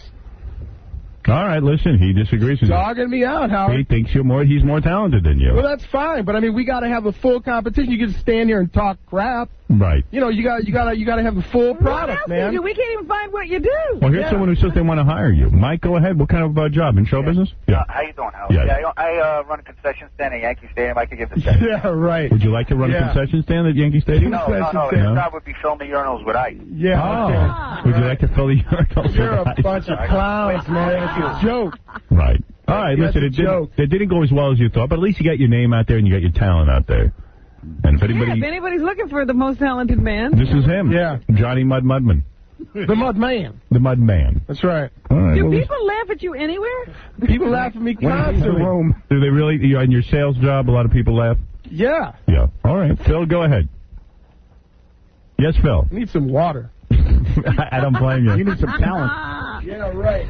Phil, you're on the air. Phil is gone. Living on hype. So is this what we're seeing here? A guy living on hype, dog. That's you. who his Howard's the friends man. laughed See, at now him Howard and thought he was funny. has been drowning in mediocrity most of his life. Right. Joe, you're on the air. But you've Hey, overcome. Johnny, can I give you some construction? Yeah, right, genius. Can you take it or not? No, he can't. He says, I can take it totally. You ain't going to I know who I am and what I can do. Go kill yourself. How about that? Yeah, you're a clown. You're looking at the most highly developed man in the world. Yeah, I know. Okay. You're highly developed like you. Go kill yourself. Yeah. Well, these people can't compete. What is Not it? If it was a full-blown competition where we could go out and perform the athletic events, where we could show our recorded products. Are you a sports person, or are you recorded products? And then I've got 4 plays I've written in here, a screenplay. I've got some poetry in here. Right. I've got short stories. Let me hear some of your poetry. Do you know any of it by heart? Yeah, well, not really. All right, go ahead, dig it out of there. I wondered what those volumes were he had. Yeah, Lenny, you're on the air. I mean, I've written a golf book. This is your good friend Lenny from the post office. Yeah. Listen, I want to offer him a job at my post office. Yeah. That's to stop by for an application. All right, let me hear some of your poetry quickly. A couple of lines.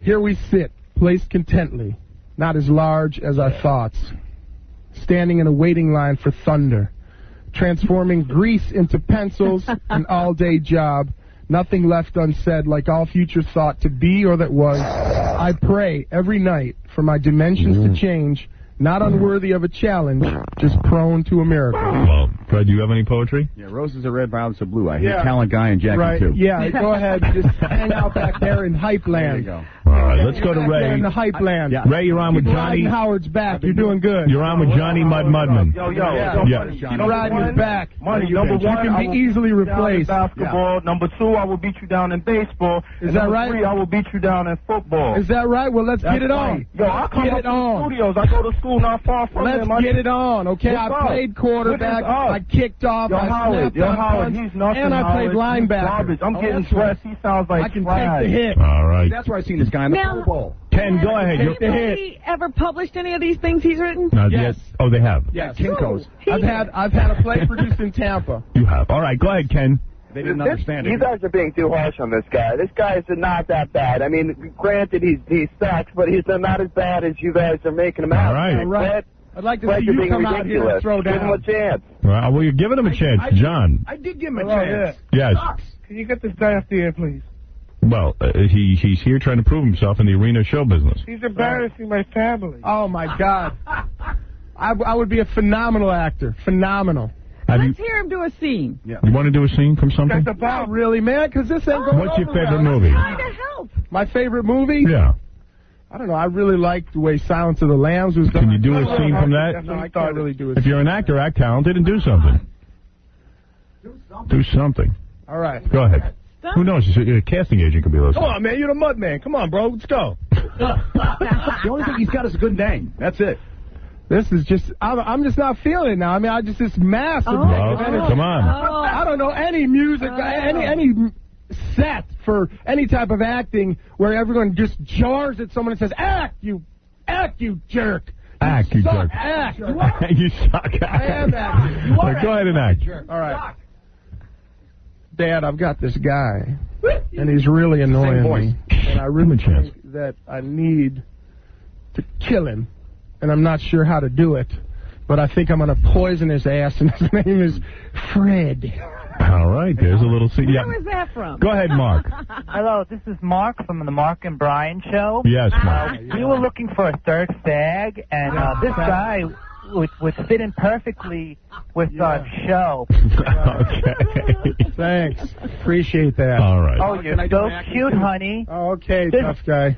You don't even need an interview. Just come down. You can just give us all a nice little sucky. Whatever. You're a clown. You're all clowns. Surrounded by mediocrity again. Mike, you're on the air. Go ahead. You're on with Johnny Mudman, who claims to be the most talented man. Hey, this guy sucks, but you want to hear?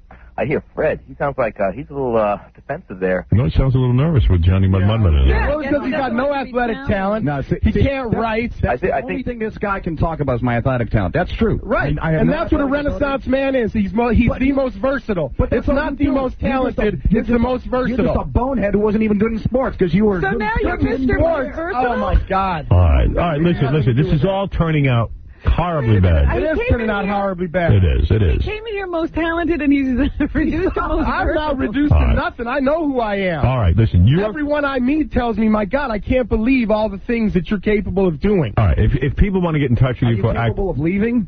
Yeah, I am, and I definitely will leave, and someday I'll own you. What is it, Joe? Yeah, I'm an all-state athlete, and I would like to tell this guy I can kick his ass up and down the field at anything he wants to prove. Well, let's get it on. Let's do it. Let's see how many home runs you can I was hit. all-state in football, baseball, great. basketball, and wrestling. Uh-huh. I would wrestling. kick your ass up I bet you're a every great field golfer. in America. I bet you're a great golfer, aren't you? Have you ever hit a ball? I've seen your type on the field before, pal. have And you all ever- you do is talk, but you Okay. can't do nothing. I'm not here to talk. I'm here to set something up. All you're doing is talking. I wasn't here to talk. I was here to set something up for the future. I thought this was going to evolve into Your future something. doesn't look too bright, It's pal. evolving You're into horrible. nothing. It's just a bash session. Right. I'm the bottom, but that's okay. I don't mind. I know who I am, and there's You're no arguing way. with Fred. You don't know who you are because you I tried know to exactly challenge who I Fred, am. and Fred kicked your ass. He didn't kick my ass in anything. Yes, I did. Some Oh, people my might God, like he his killed song. Some people might like mine, and that's it. He killed you. Oh, shut up. You're a clown. Stay on the phone. Stay on the phone, you jackass. Dr. Phillips, you're on the air. Yes, this is Dr. Phillips. May I speak with John, please? Yes. He's here. Yes, John, I told you that we must monitor this. Is that right, Dr. Phillips? We must what? Yeah. Can we have him in for that book appointment for his Thursday? Psychology is a useless science. Psychology is completely untested. All right, here is Tony, your girlfriend. Do you have a girlfriend named Tony? No. No. Oh, Tony? I'm his boyfriend. boyfriend. Stop that. I ain't down with no Oscar Mayer wiener. Just cut that out. All right. It's just a character I do. I'm just showing that I have voice control. Danny, you're on the air. I need to challenge this guy to some voice impressions. All right, let's do it. All All right. right. Can you do an Eric Cartman? Who? Eric Cartman from South Park. No, do nationalities. I do my own characters. Right, you can. Can you do it for you? nationalities? What'll it be? How about some Irish? What'll it be? This the hero coddle your buttocks like none other. Is that John Lovitz? Who was that? What was that? Do a little of that Irish. Give yourself a chance. Seriously, let's give this guy a chance. Go ahead, do me your Irishman. Okay. That's great. What'll it be? Well, I'm the looking guy. Then they touch the sofa. Charm sounds better than you. This sofa here will coddle your buttocks like none other. All right. You know who's on the phone? The famous actor Stephen Baldwin. Is that right? Part of the Baldwin dynasty. Yeah. I have written a movie for his brother Alec and Billy. It's called Torture and Transformation. And I've got the outline right here. Enough to torture him to do it. All right, No, Stephen, I'm what do you want to serious. say? Listening to this show for me is a little bit of a torture and transformation, but Yeah. but I have a question for the Mudman. How many feature films you been in there, fella? I haven't. How many were you in before your brother got into the movies? Whoops. Well, no, the only thing I need to realize. How many were you in before your two brothers got in? You're riding hype, buddy. You're all hype. You know, that's the Mudman's problem. He doesn't have any brothers. Kiss my ass, but I got a movie for your brothers, not you. And it's right here, and it's a damn good movie, and somebody will make it who's got half a brain. now, I'm I got to give it to Mudman on that one. Yeah, keep stuttering. You're winning. Hey, Steven, you're getting beaten by the Mudman.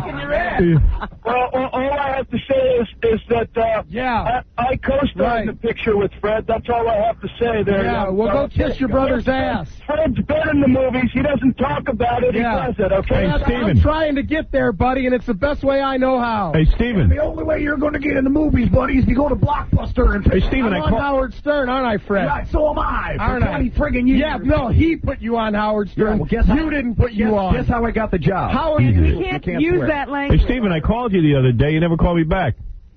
What number did you call me? Wait, all I know is you got 37 numbers. And also, And I called them and I leave a message, but nobody gets back to you. 2 weeks ago I But called I you. don't mean to dog this kid because I do like him and I think he has talent, man. This guy is It's Mudman, Johnny Mudman, the most talented man. Keep that name in mind. It's going to be big. I should be a manager in the WWF. That would be good for me. All right.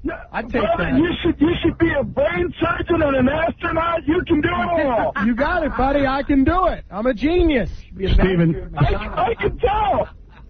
I just want to be your agent. I'll hang out with you, dog. And agents only get 60%. Yeah, well, call your agent, because he probably wants to work with me. All right, Stephen, thank you. Thank you, Howard. God only knows what Stephen's yelling about. I don't know. He's on I think he called to defend Fred. But Johnny Mudman must be irritating everybody. Isn't it great? He's got a gift. Joan, go ahead. One last call, and then Johnny Mudman, I must move along. That's fine, Howard. All right, go ahead. I really do appreciate you having me here. No problem. Thank you very much. I'm happy to have you. Yes, the world's most talented man is with us, Johnny Mudman. Go ahead. You loving it? Joan, yeah. Hi, this is Joanna.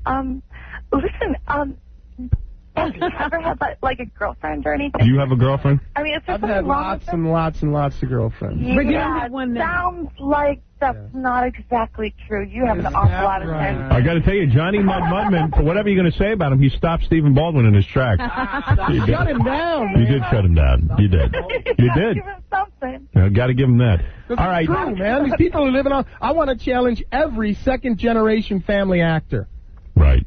All right, here's Daniel Baldwin. Oh, the whole Baldwin Danny. family. Hey, The food chair. How you doing? This is Daniel Baldwin. Yes. Yeah, I'm smoking some crack here, and I think Oh, it's hysterical. Crackhead. Hey, Lips you wanna so damn come big hang you out can't with even me, say your man, name. and, we'll do some crack again. All right, thank you. That So is big. obviously Yeah, Danny. Johnny Mudman. That's obviously not Daniel Baldwin. Oh. All right. Listen, Johnny Mudman, thank you. Lips so big. Thank you, Howard. I appreciate it. I wish you luck. You might be the most talented If man. things would go right, this would be a competition locally in each city for people. Right. And then it would go to benefit the Make-A-Wish Foundation. Right. So it would be the most gifted, helping the least fortunate. All right. Thank you, Johnny Mudman, and I hope people Thank you, get Howard. it. Thank you very much. You're welcome, Johnny Mud. Thank you, brother. There he goes, Johnny Mudman, who claims to be the most talented man in the world. And might very well be. You don't know. It's hard to know. Thank you, Howard. Thank you. I like him. I think he's funny. Can I tell you? You don't think he's talented? No, I think he's funny. You like laughing? Yeah, right. There he goes. Howard? Yeah. Thank you for making my wish come true. Well, Fred, I'm glad your wish came true. Mudman's out of the room. All right, we got to take a break. We'll come back and do the news. Connie Chung and Emery King, two TV news people at their best. Good morning. President Reagan is thinking about changing his itinerary for his trip to Asia next month, and that might include cancellation of his visit to the Philippines. Emery King is at the White House this morning. Emery, has the White House more or less set the stage to scrap the trip? Hey, how do I know, Connie? Oh, my God. I'm very sorry, Connie. Good morning. The White House has obviously kept a very close eye on the situation in the Philippines. Hello, this is Peter Gabriel. And when I'm not listening to Howard Stern, I'm making hit records, which means I'm listening to Howard Stern pretty much constantly. The Howard Stern Show.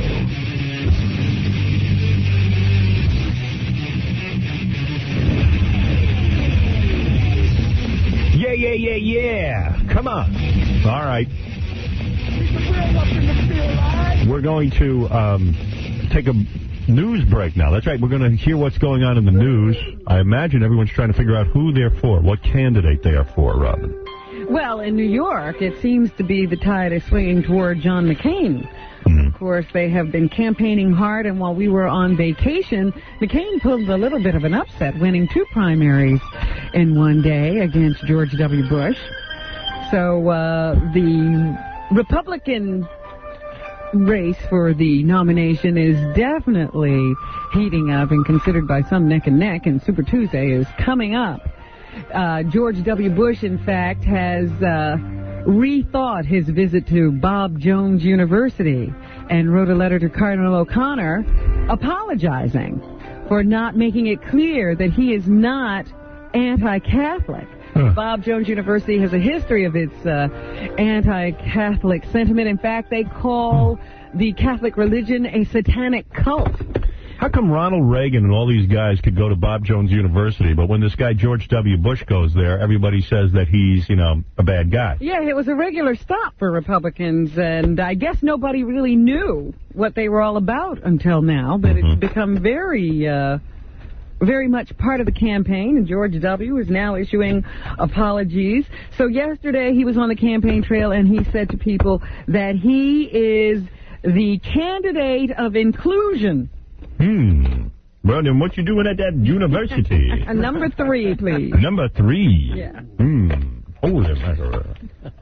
I said I regretted a missed opportunity when I did not speak out against the anti-Catholic bias of that university. In retrospect, I wish I had clearly condemned. Well, being a leader means doing things at the right time. Like figuring out what's right to do before you do it. Don't you like that he's getting all embarrassed now and he's losing to McCain? And yeah. And, I enjoy it immensely because that whole entitlement thing, you know, like I'm the son of the president, I deserve the presidency, so just give it to me. Well, I thought I was at Quincy Jones University. I didn't know it was Bob Jones. So anyway, like I said, he wrote a letter to John Cardinal O'Connor. However, some people are very... How do you know who to write to? You know, it's like, that's cool.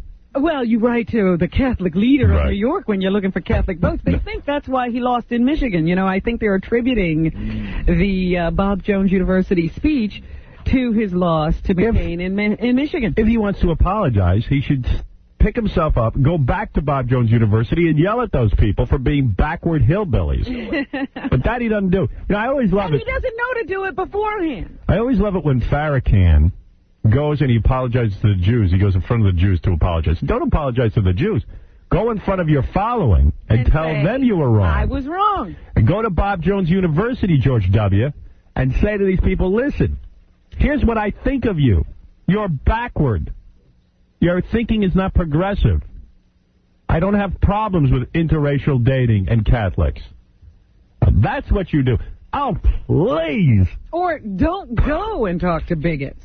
But, you know, I guess some are accusing him of shaking hands with bigots to get votes in South Carolina. Right.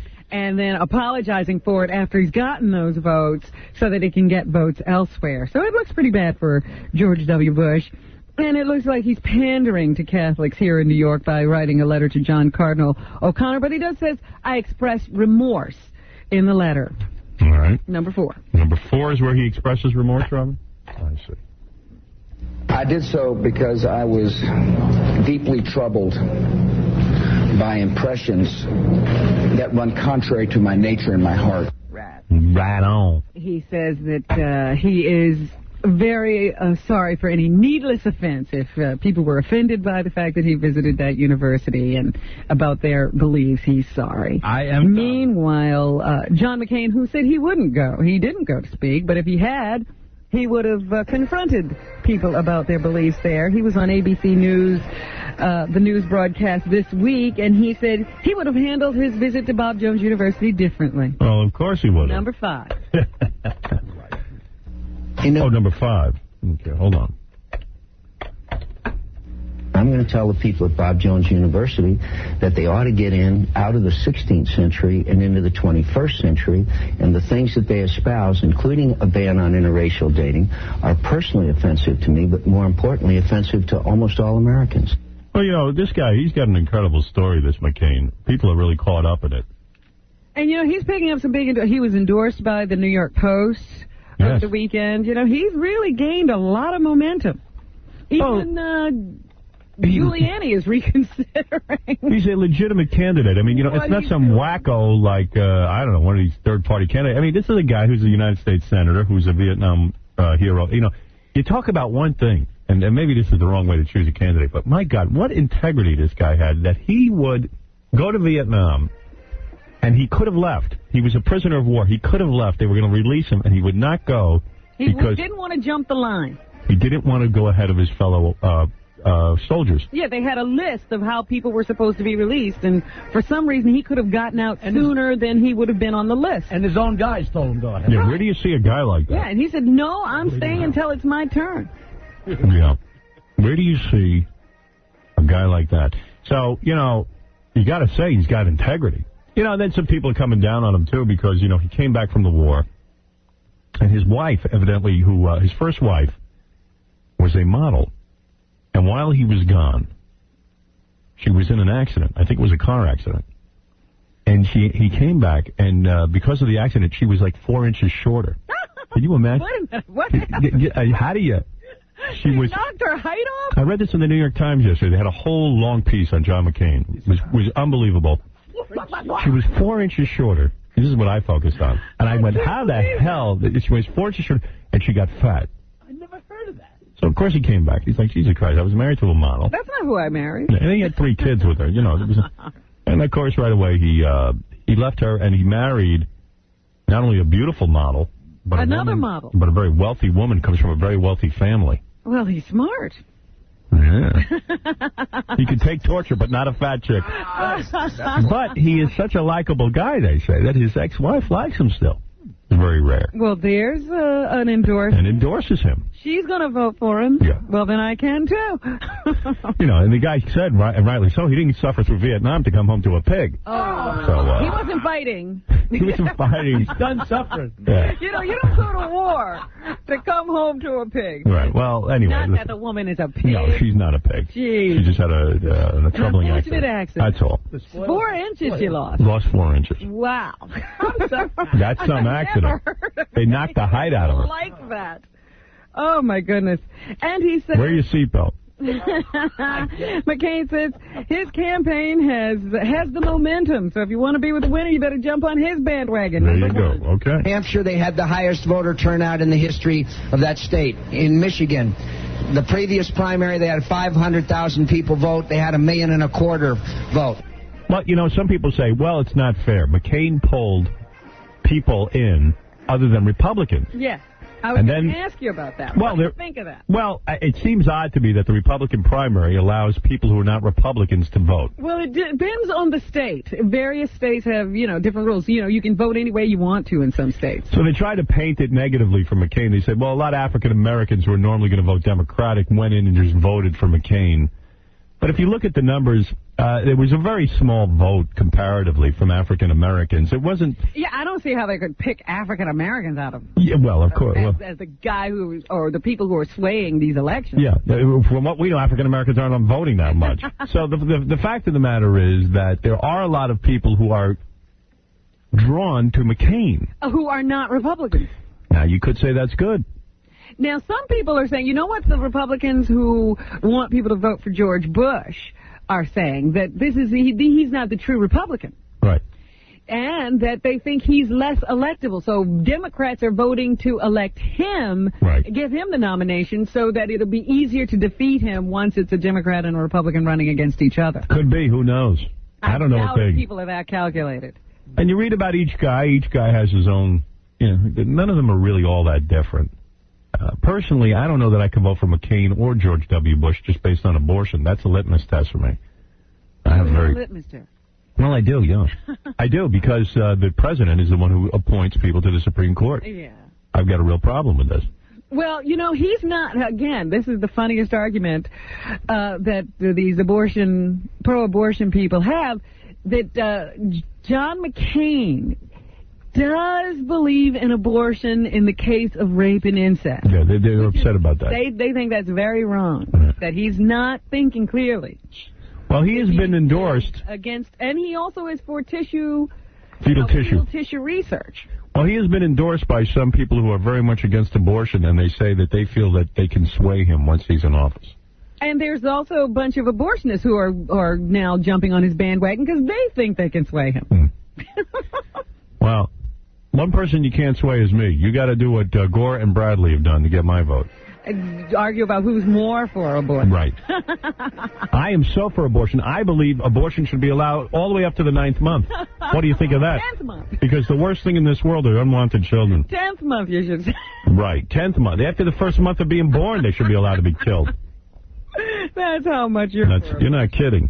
I love abortion, and I believe in it wholeheartedly. It's the greatest thing this country has ever been. It is. It's the greatest thing ever. It's the greatest thing we do. Well, speaking of Bradley and Gore, it seems from the polls that Gore is the sure winner here in New York. Yes. If the primary were held today. Bill Bradley just doesn't seem to be gaining any steam. He didn't really ignite anyone. He didn't really give anybody a reason to reject Gore. Yeah. You know, no one's all that thrilled with Gore, but he didn't become the candidate people thought he would. And it doesn't even seem, I was looking at the polls, you know, we were thinking that he would have a lot of black support because of his basketball connection. Yeah. That is not helping. Even the blacks. Yeah, even blacks are going for Gore. Very, very unusual. A basketball player to be rejected by blacks. Well, you say. Everybody thought that was what was going to happen. Well, all the basketball players endorsed him, including Spike Lee. Apparently, voters don't go with the basketball players. Right. So anyway, here's Bill Bradley, who says he's the candidate to beat Republicans in November. Who says this? Bill Bradley, number 6. Oh, he says this? Yeah, he's the only one who thinks this. I don't care what he thinks. He's in big trouble, this guy. I looked at the fall campaign. Clearly, I could beat John McCain, I believe. I believe I could beat George Bush. Well, then beat Al Gore. He can't beat Al Gore, but he could beat the other two guys. All right. Gore commented yesterday, number 7. Wonder what he had to say, Robin. I'm not taking a single vote for granted. I'm just working away at it and talking about how we can keep our prosperity going, make sure nobody's left behind. Every time I hear him talk, I go, you know what? He can't beat anybody. It's so unexciting. He is. What is the problem there? Well, he's like Tom. He's got that way of talking. Yeah. That Tom talk. I would like to be able to get behind this guy, but there's just something holding me back. Right. It's holding us all back. I can't get excited about him. Just get excited about me. I'm always excited. Thank you. Not a problem. You know what excites me? Matthew Modine. You would vote for Matthew Modine? Well, no, I wouldn't vote for him. I'm not so frivolous as to vote for a guy just because he looks good. Come on. Anyway, the other, thing that's been occupying, well, there's several things that have been occupying people's conversation here in New York, but we've also had some protests and rallies after the verdict was handed down in the Amadou Diallo case, where 4 police officers were accused of murder or malicious intent in the death of Amadou Diallo, a 22-year-old immigrant who was shot 41 bullets were fired. He, I think, caught 10 to 19 of them. 19. I can't remember. It was 19. I want to know why these guys keep missing their target. I know. It's such bad shots. Yeah, you shoot 41 shots and only hit 19 times? That's the only problem I got. One of the problems with me, too. I'm like, if you're shooting 41 times, how come you can't hit any? Yeah. But that's why you got to shoot 41 times. I thought these guys were supposed to take target practice. But anyway, the cops were acquitted. It was a jury of 4 black women, 1 white woman, and 7 white men. Mm-hmm. And they are now speaking, and they say that race was never an issue. The reason they voted for acquittal was because the prosecution did not prove its case. Meanwhile, Al Sharpton is going berserk in the street, yelling and screaming and telling people to, hold up their wallets above their heads. Why? Amadou Diallo was reaching for a wallet, and that's what they thought was a gun. So I don't want to get shot. I'm not going to hold up my wallet. Holding up and screaming, "It's a wallet! It's a wallet!" All right, I'll do that. So, it's a big mess here in New York, and of course they are now asking the federal government to possibly file civil rights violation charges against these men. So their lives are still in disarray and upheaval and will continue to be so until they hear from the federal government whether they're going to be indicted again. Mm. So that's that on that front. And Darryl Strawberry in the news again because he failed a drug test. So what? In January. Why do they bust this guy's balls every minute? They bust this guy's balls because baseball is an industry that has decided that they want to cater to children and families. Oh. And they don't think children or people with children want to bring their kids to see drug addicts. Well, they bring them to the movies every day. Movies are filled with drug addicts. You know what, Howard? But they're not playing drugs. Let me tell you something. They should not test Darryl Strawberry for drugs. Whether you agree with the rules or not is one issue. Yeah. But they're rules, and Darryl's agreed to abide by these rules. I know that, but he can't. Everyone who goes into baseball knows the rules. I want to give everybody a message. Now listen carefully. Darryl Strawberry needs to be on drugs. All right? It's not a shock anymore. He likes it. He enjoys using it. No secret. He's not dealing cocaine. He needs cocaine for himself. Now, he doesn't need to be in baseball. No, he needs to make a living. But they told him one or the other. Separate from baseball. Cocaine or baseball. That's his choice. He should be allowed to do both. No.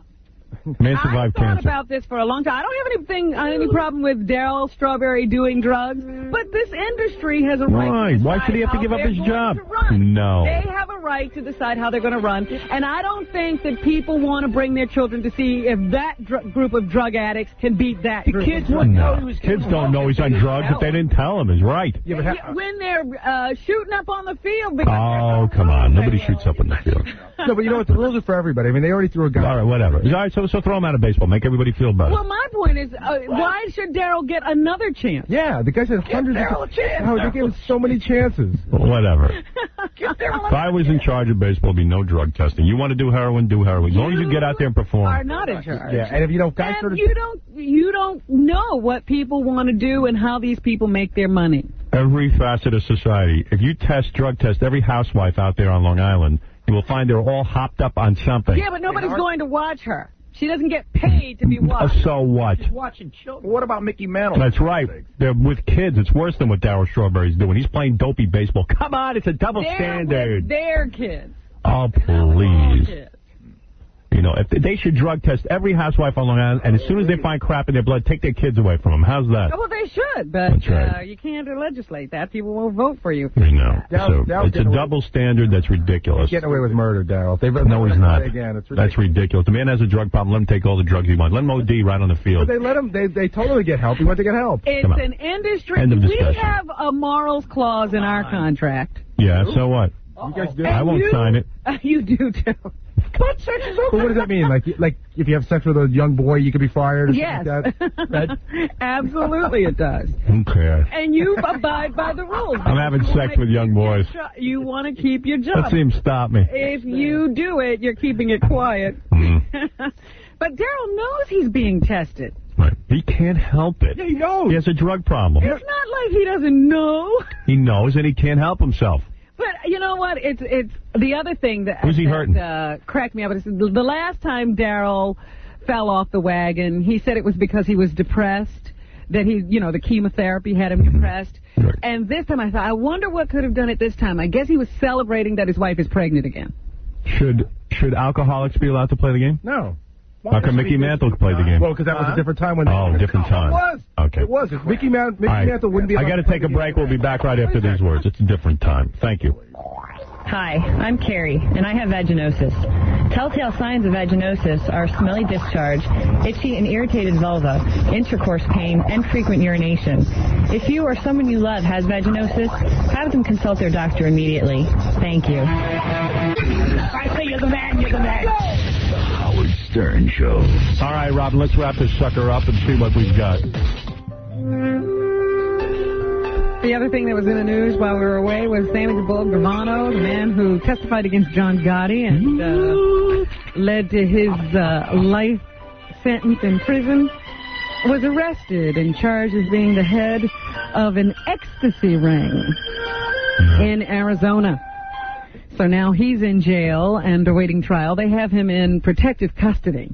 Right. I said, well, Sammy the Bull shouldn't have to have protective custody. No.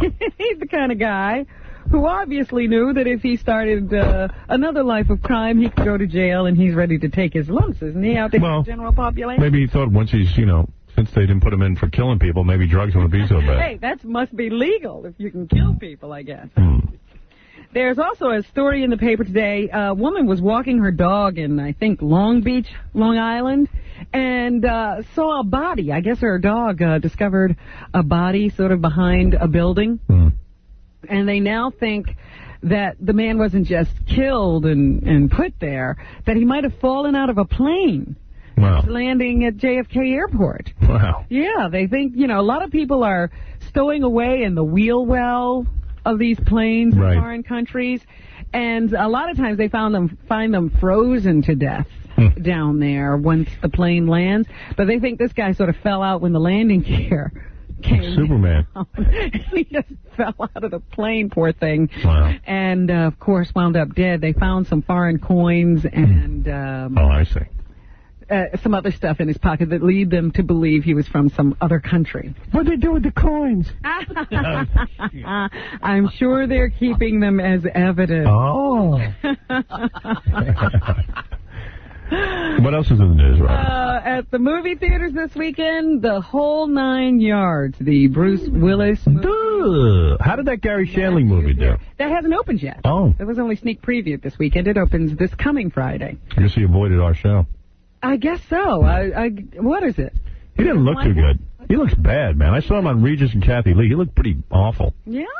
Fat and, well, I don't know, double chinned out. A lot of people have a lot of nice things to say about the movie so far. The word of mouth is okay. I wish him luck. But anyway, Bruce Willis having a good time. He's #1 for the second week in a row. What's the name of that movie? The Whole 9 Yards. What's that about? Football? No, it's about a hitman who moves next door to a dentist. Oh. So, I guess that's the #1 comedy right now. And everybody's all excited about being in it. Right. Matthew Perry, I have to say, is actually funny. I didn't know he was funny. Rupert Everett's in a new movie called The Next Best Thing, which opens on March 10th. He stars opposite his friend Madonna. They're in some kind of a non-traditional family. Who's that? The gay one? Yes. And he has a kissing scene with Madonna. Oh, my. Here he answers the question if these kind of love scenes are hard for him to do. Number 11. Of course they are. So let's rather kiss a man. You know, people always think love scenes are the worst thing to do. I don't think they're the worst thing to do. I think they're kind of the easiest thing to do. The much harder things to do are, I don't know... Pretend you're enjoying it. Being light-hearted on a day where you could murder everyone is a really hard thing to do. Lying down, putting your tongue down someone's throat is really pretty easy. I think it'd be harder to do anal with another guy. Once you've done that, everything else. Yeah, it's pretty rough. Kissing someone's got to be easy. Gary Shandling, speaking of Gary Shandling, his movie opens this Friday. It's called What Planet Are You From? Gary does a nude scene in the movie, a scene from the rear. Can he talk about that? Well, here he is. I had gotten a lot of requests from fans of the Larry Sanders Show for more nudity, and I said, okay, well, I'll have to go and wait until I do movies, because quite frankly, I can't do a nude scene on television. I need the space of the big screen. It wouldn't fit on TV. How is his ass, I wonder? I don't know. Beautiful. You'll have to go see the movie. Also, in theaters, even though it got a lot of publicity, Wonder Boys didn't do all that well. What is Wonder Boys? That's the Michael Douglas film. I don't want to see that. Well, he was, I think they were number 4 or 5 at the box office this weekend. Not a very good showing. Charlize Theron, however, is in the number 3 film. Yeah, she got it all going on. She's in Reindeer Games, and here she tells reporters an off-color joke. So here's her sense of humor. A girl walks into a bar, and there are I can't tell it well. Boy, when you're good-looking, guys laugh at anything. She's no Jackie Jokeman. A girl walks into a... And there are 2. They're like boys, like Gary Smith. Miriam's like, come on! And then the girl walks into a bar. There are 2 drunk guys sitting at the bar already, and now I'm scared to put my arm up because I don't know if I've shaved. But anyway, she's like, bartender, can I have a drink? And then the drunk guy says to the other drunk guy, give the ballerina a drink. Oh. And so he gives her a drink, and then not long. Oh, do I have to listen to this rambling? She can't tell a joke. Oh. Wow. Oh. I'm not listening to it. All right. Go ahead. We'll never know the end of that. I don't care. Jackie, do you know that joke? Yes, I do. It's on Hot Dogs and Donuts. Oh, okay. Maybe she listens to Jackie. Very funny joke. Yeah, she stole that from me. Go ahead, tell the joke. Come on. There's a drunk kid went into the bar, and a girl walks in and waves to the bartender for a drink, and she's got an incredibly hairy armpit. And the drunk says, give the ballerina a drink. And the bartender says, how you know she's a ballerina? He says, who else would get her leg up that high? See, that is a great joke. Yeah, see, I told you right. Meanwhile, Michael Douglas is answering questions about why he's so content lately. Catherine Zeta-Jones. Catherine Zeta-Jones. Why do I have to know that name? I'm very happy. I'm in love, and I feel very blessed and fortunate. And I can sit here, I only do this stuff if I have a movie that I can speak proudly of, and I really like the film, and I like my personal life, so, yeah, I'm happy. Yeah, all his chins are flopping with glee. Yeah, I'm happy. No room in here. Oh, anything else in the news, Robin, please? Finally, Tina Turner is on another world tour, and she's also on Ally McBeal tonight at 9 on Fox. Many people marvel at the fact that she's still going strong at 60. What does she have to say to that? 60, she's 100. She was 60 in the 60s. I have the energy to dance. I have the energy. To sing, to still enjoy it, to travel. It's still really there. I get tired like everybody else, but maybe I don't get as tired. The difference is... Ike used to beat her with a shoe. Come here, baby. What we're talking about is like... Come here, mama. None of... You got to go out there and sing, honey. I don't know what you're doing down here. You're all lazy. Exactly. It's Ike and Tina Turner of you, baby. You got to get out there. But I kind of want to go out there. Come here, wear my shoe. All right, I go out there. Some are very close. I'm a bit unusual at 60 to still be doing it, but I've never abused myself or my body in any kind of way. Drugs, cigarettes, none of that. It all just came from outside and in. So basically, I'm healthy. I've lived a pretty good life. So normally, if you look at how it goes now with exercise and all the healthy food, and if you do all of that stuff, you're supposed to be doing it at 60. All right, honey. Okay. A little too much thought going into that. As we said before, it looks like Regis is about to sign a $20 million deal to continue live with Regis and Kathy Lee and to do the Millionaire Show at night. In Los Angeles, the Sheriff's Department is investigating a hit-and-run accident last week that may have involved Halle Berry. Really? She was in a rented Chevrolet Blazer when the crash occurred at 2 a.m. on Wednesday. A woman in the other car had a broken arm and was treated at a hospital. The 31-year-old Berry sought medical treatment for an undisclosed injury, and officials say it's unclear who was at fault in the accident or whether Berry was driving. So lots of questions there. I'll be confused. And finally, this morning, Barbara Walters on 2020 is interviewing the Ramseys. The rubber guy? The guy who makes the rubbers? No. John and Patsy Ramsey. Oh, they should interview the guy who makes Ramsey rubbers. Parents of John Benet Ramsey. I don't want to hear from them. And Barbara Walters says that she asked them every question. They were not evasive, and they did not seem rehearsed to her. She doesn't say whether she believes now that they are innocent of the death of their daughter. She just says that they weren't the least bit evasive. So there you go. Barbara Walters doing the tough interview. There you go. Why did they do the tough interview with the police? That's the one I'm waiting to see. Barbara Walters. She asks that question. Yeah, you know what a tough interview Barbara Walters is. If you were a tree, what tree would you be? What's your favorite color? Sycamore. Do you miss your daughter? Oh, yes, we do. Oh, they seem very sincere. We didn't kill her. All right. Thank you, Robin. Jackie Penthouse joke page. Marley's got good news. His 4 filthy, dirty joke CD and cassettes. Only $12 plus $4.95 U.S. shipping. Call 1-800-323-KING. Also, this Friday, March 3rd, Jackie at the Royal Oak Music Theater in Detroit, Michigan. For MP3 jokes and Jokeland Web Mall, visit jokeland.com. I want to thank the world's most talented man, Johnny Mudman. Johnny Mudman. I want to thank also the balloon fetishist lady. Oh, that's right, Crystal White. Bestbuns.net or 1-800-950-6902.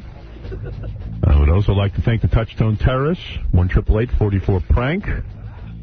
I'd like to thank Kendra Jade for playing Butt Billionaire again. If anybody wants to get in on that, call 1-800-44-STERN if you want Kendra's butt. 1-800-44-STERN. Check out Kendra's website at realpornworld.com. Don't miss Stuttering John appearing in the Donkey Show every Thursday night. For tickets, go to theatermania.com, and we'll see you tomorrow.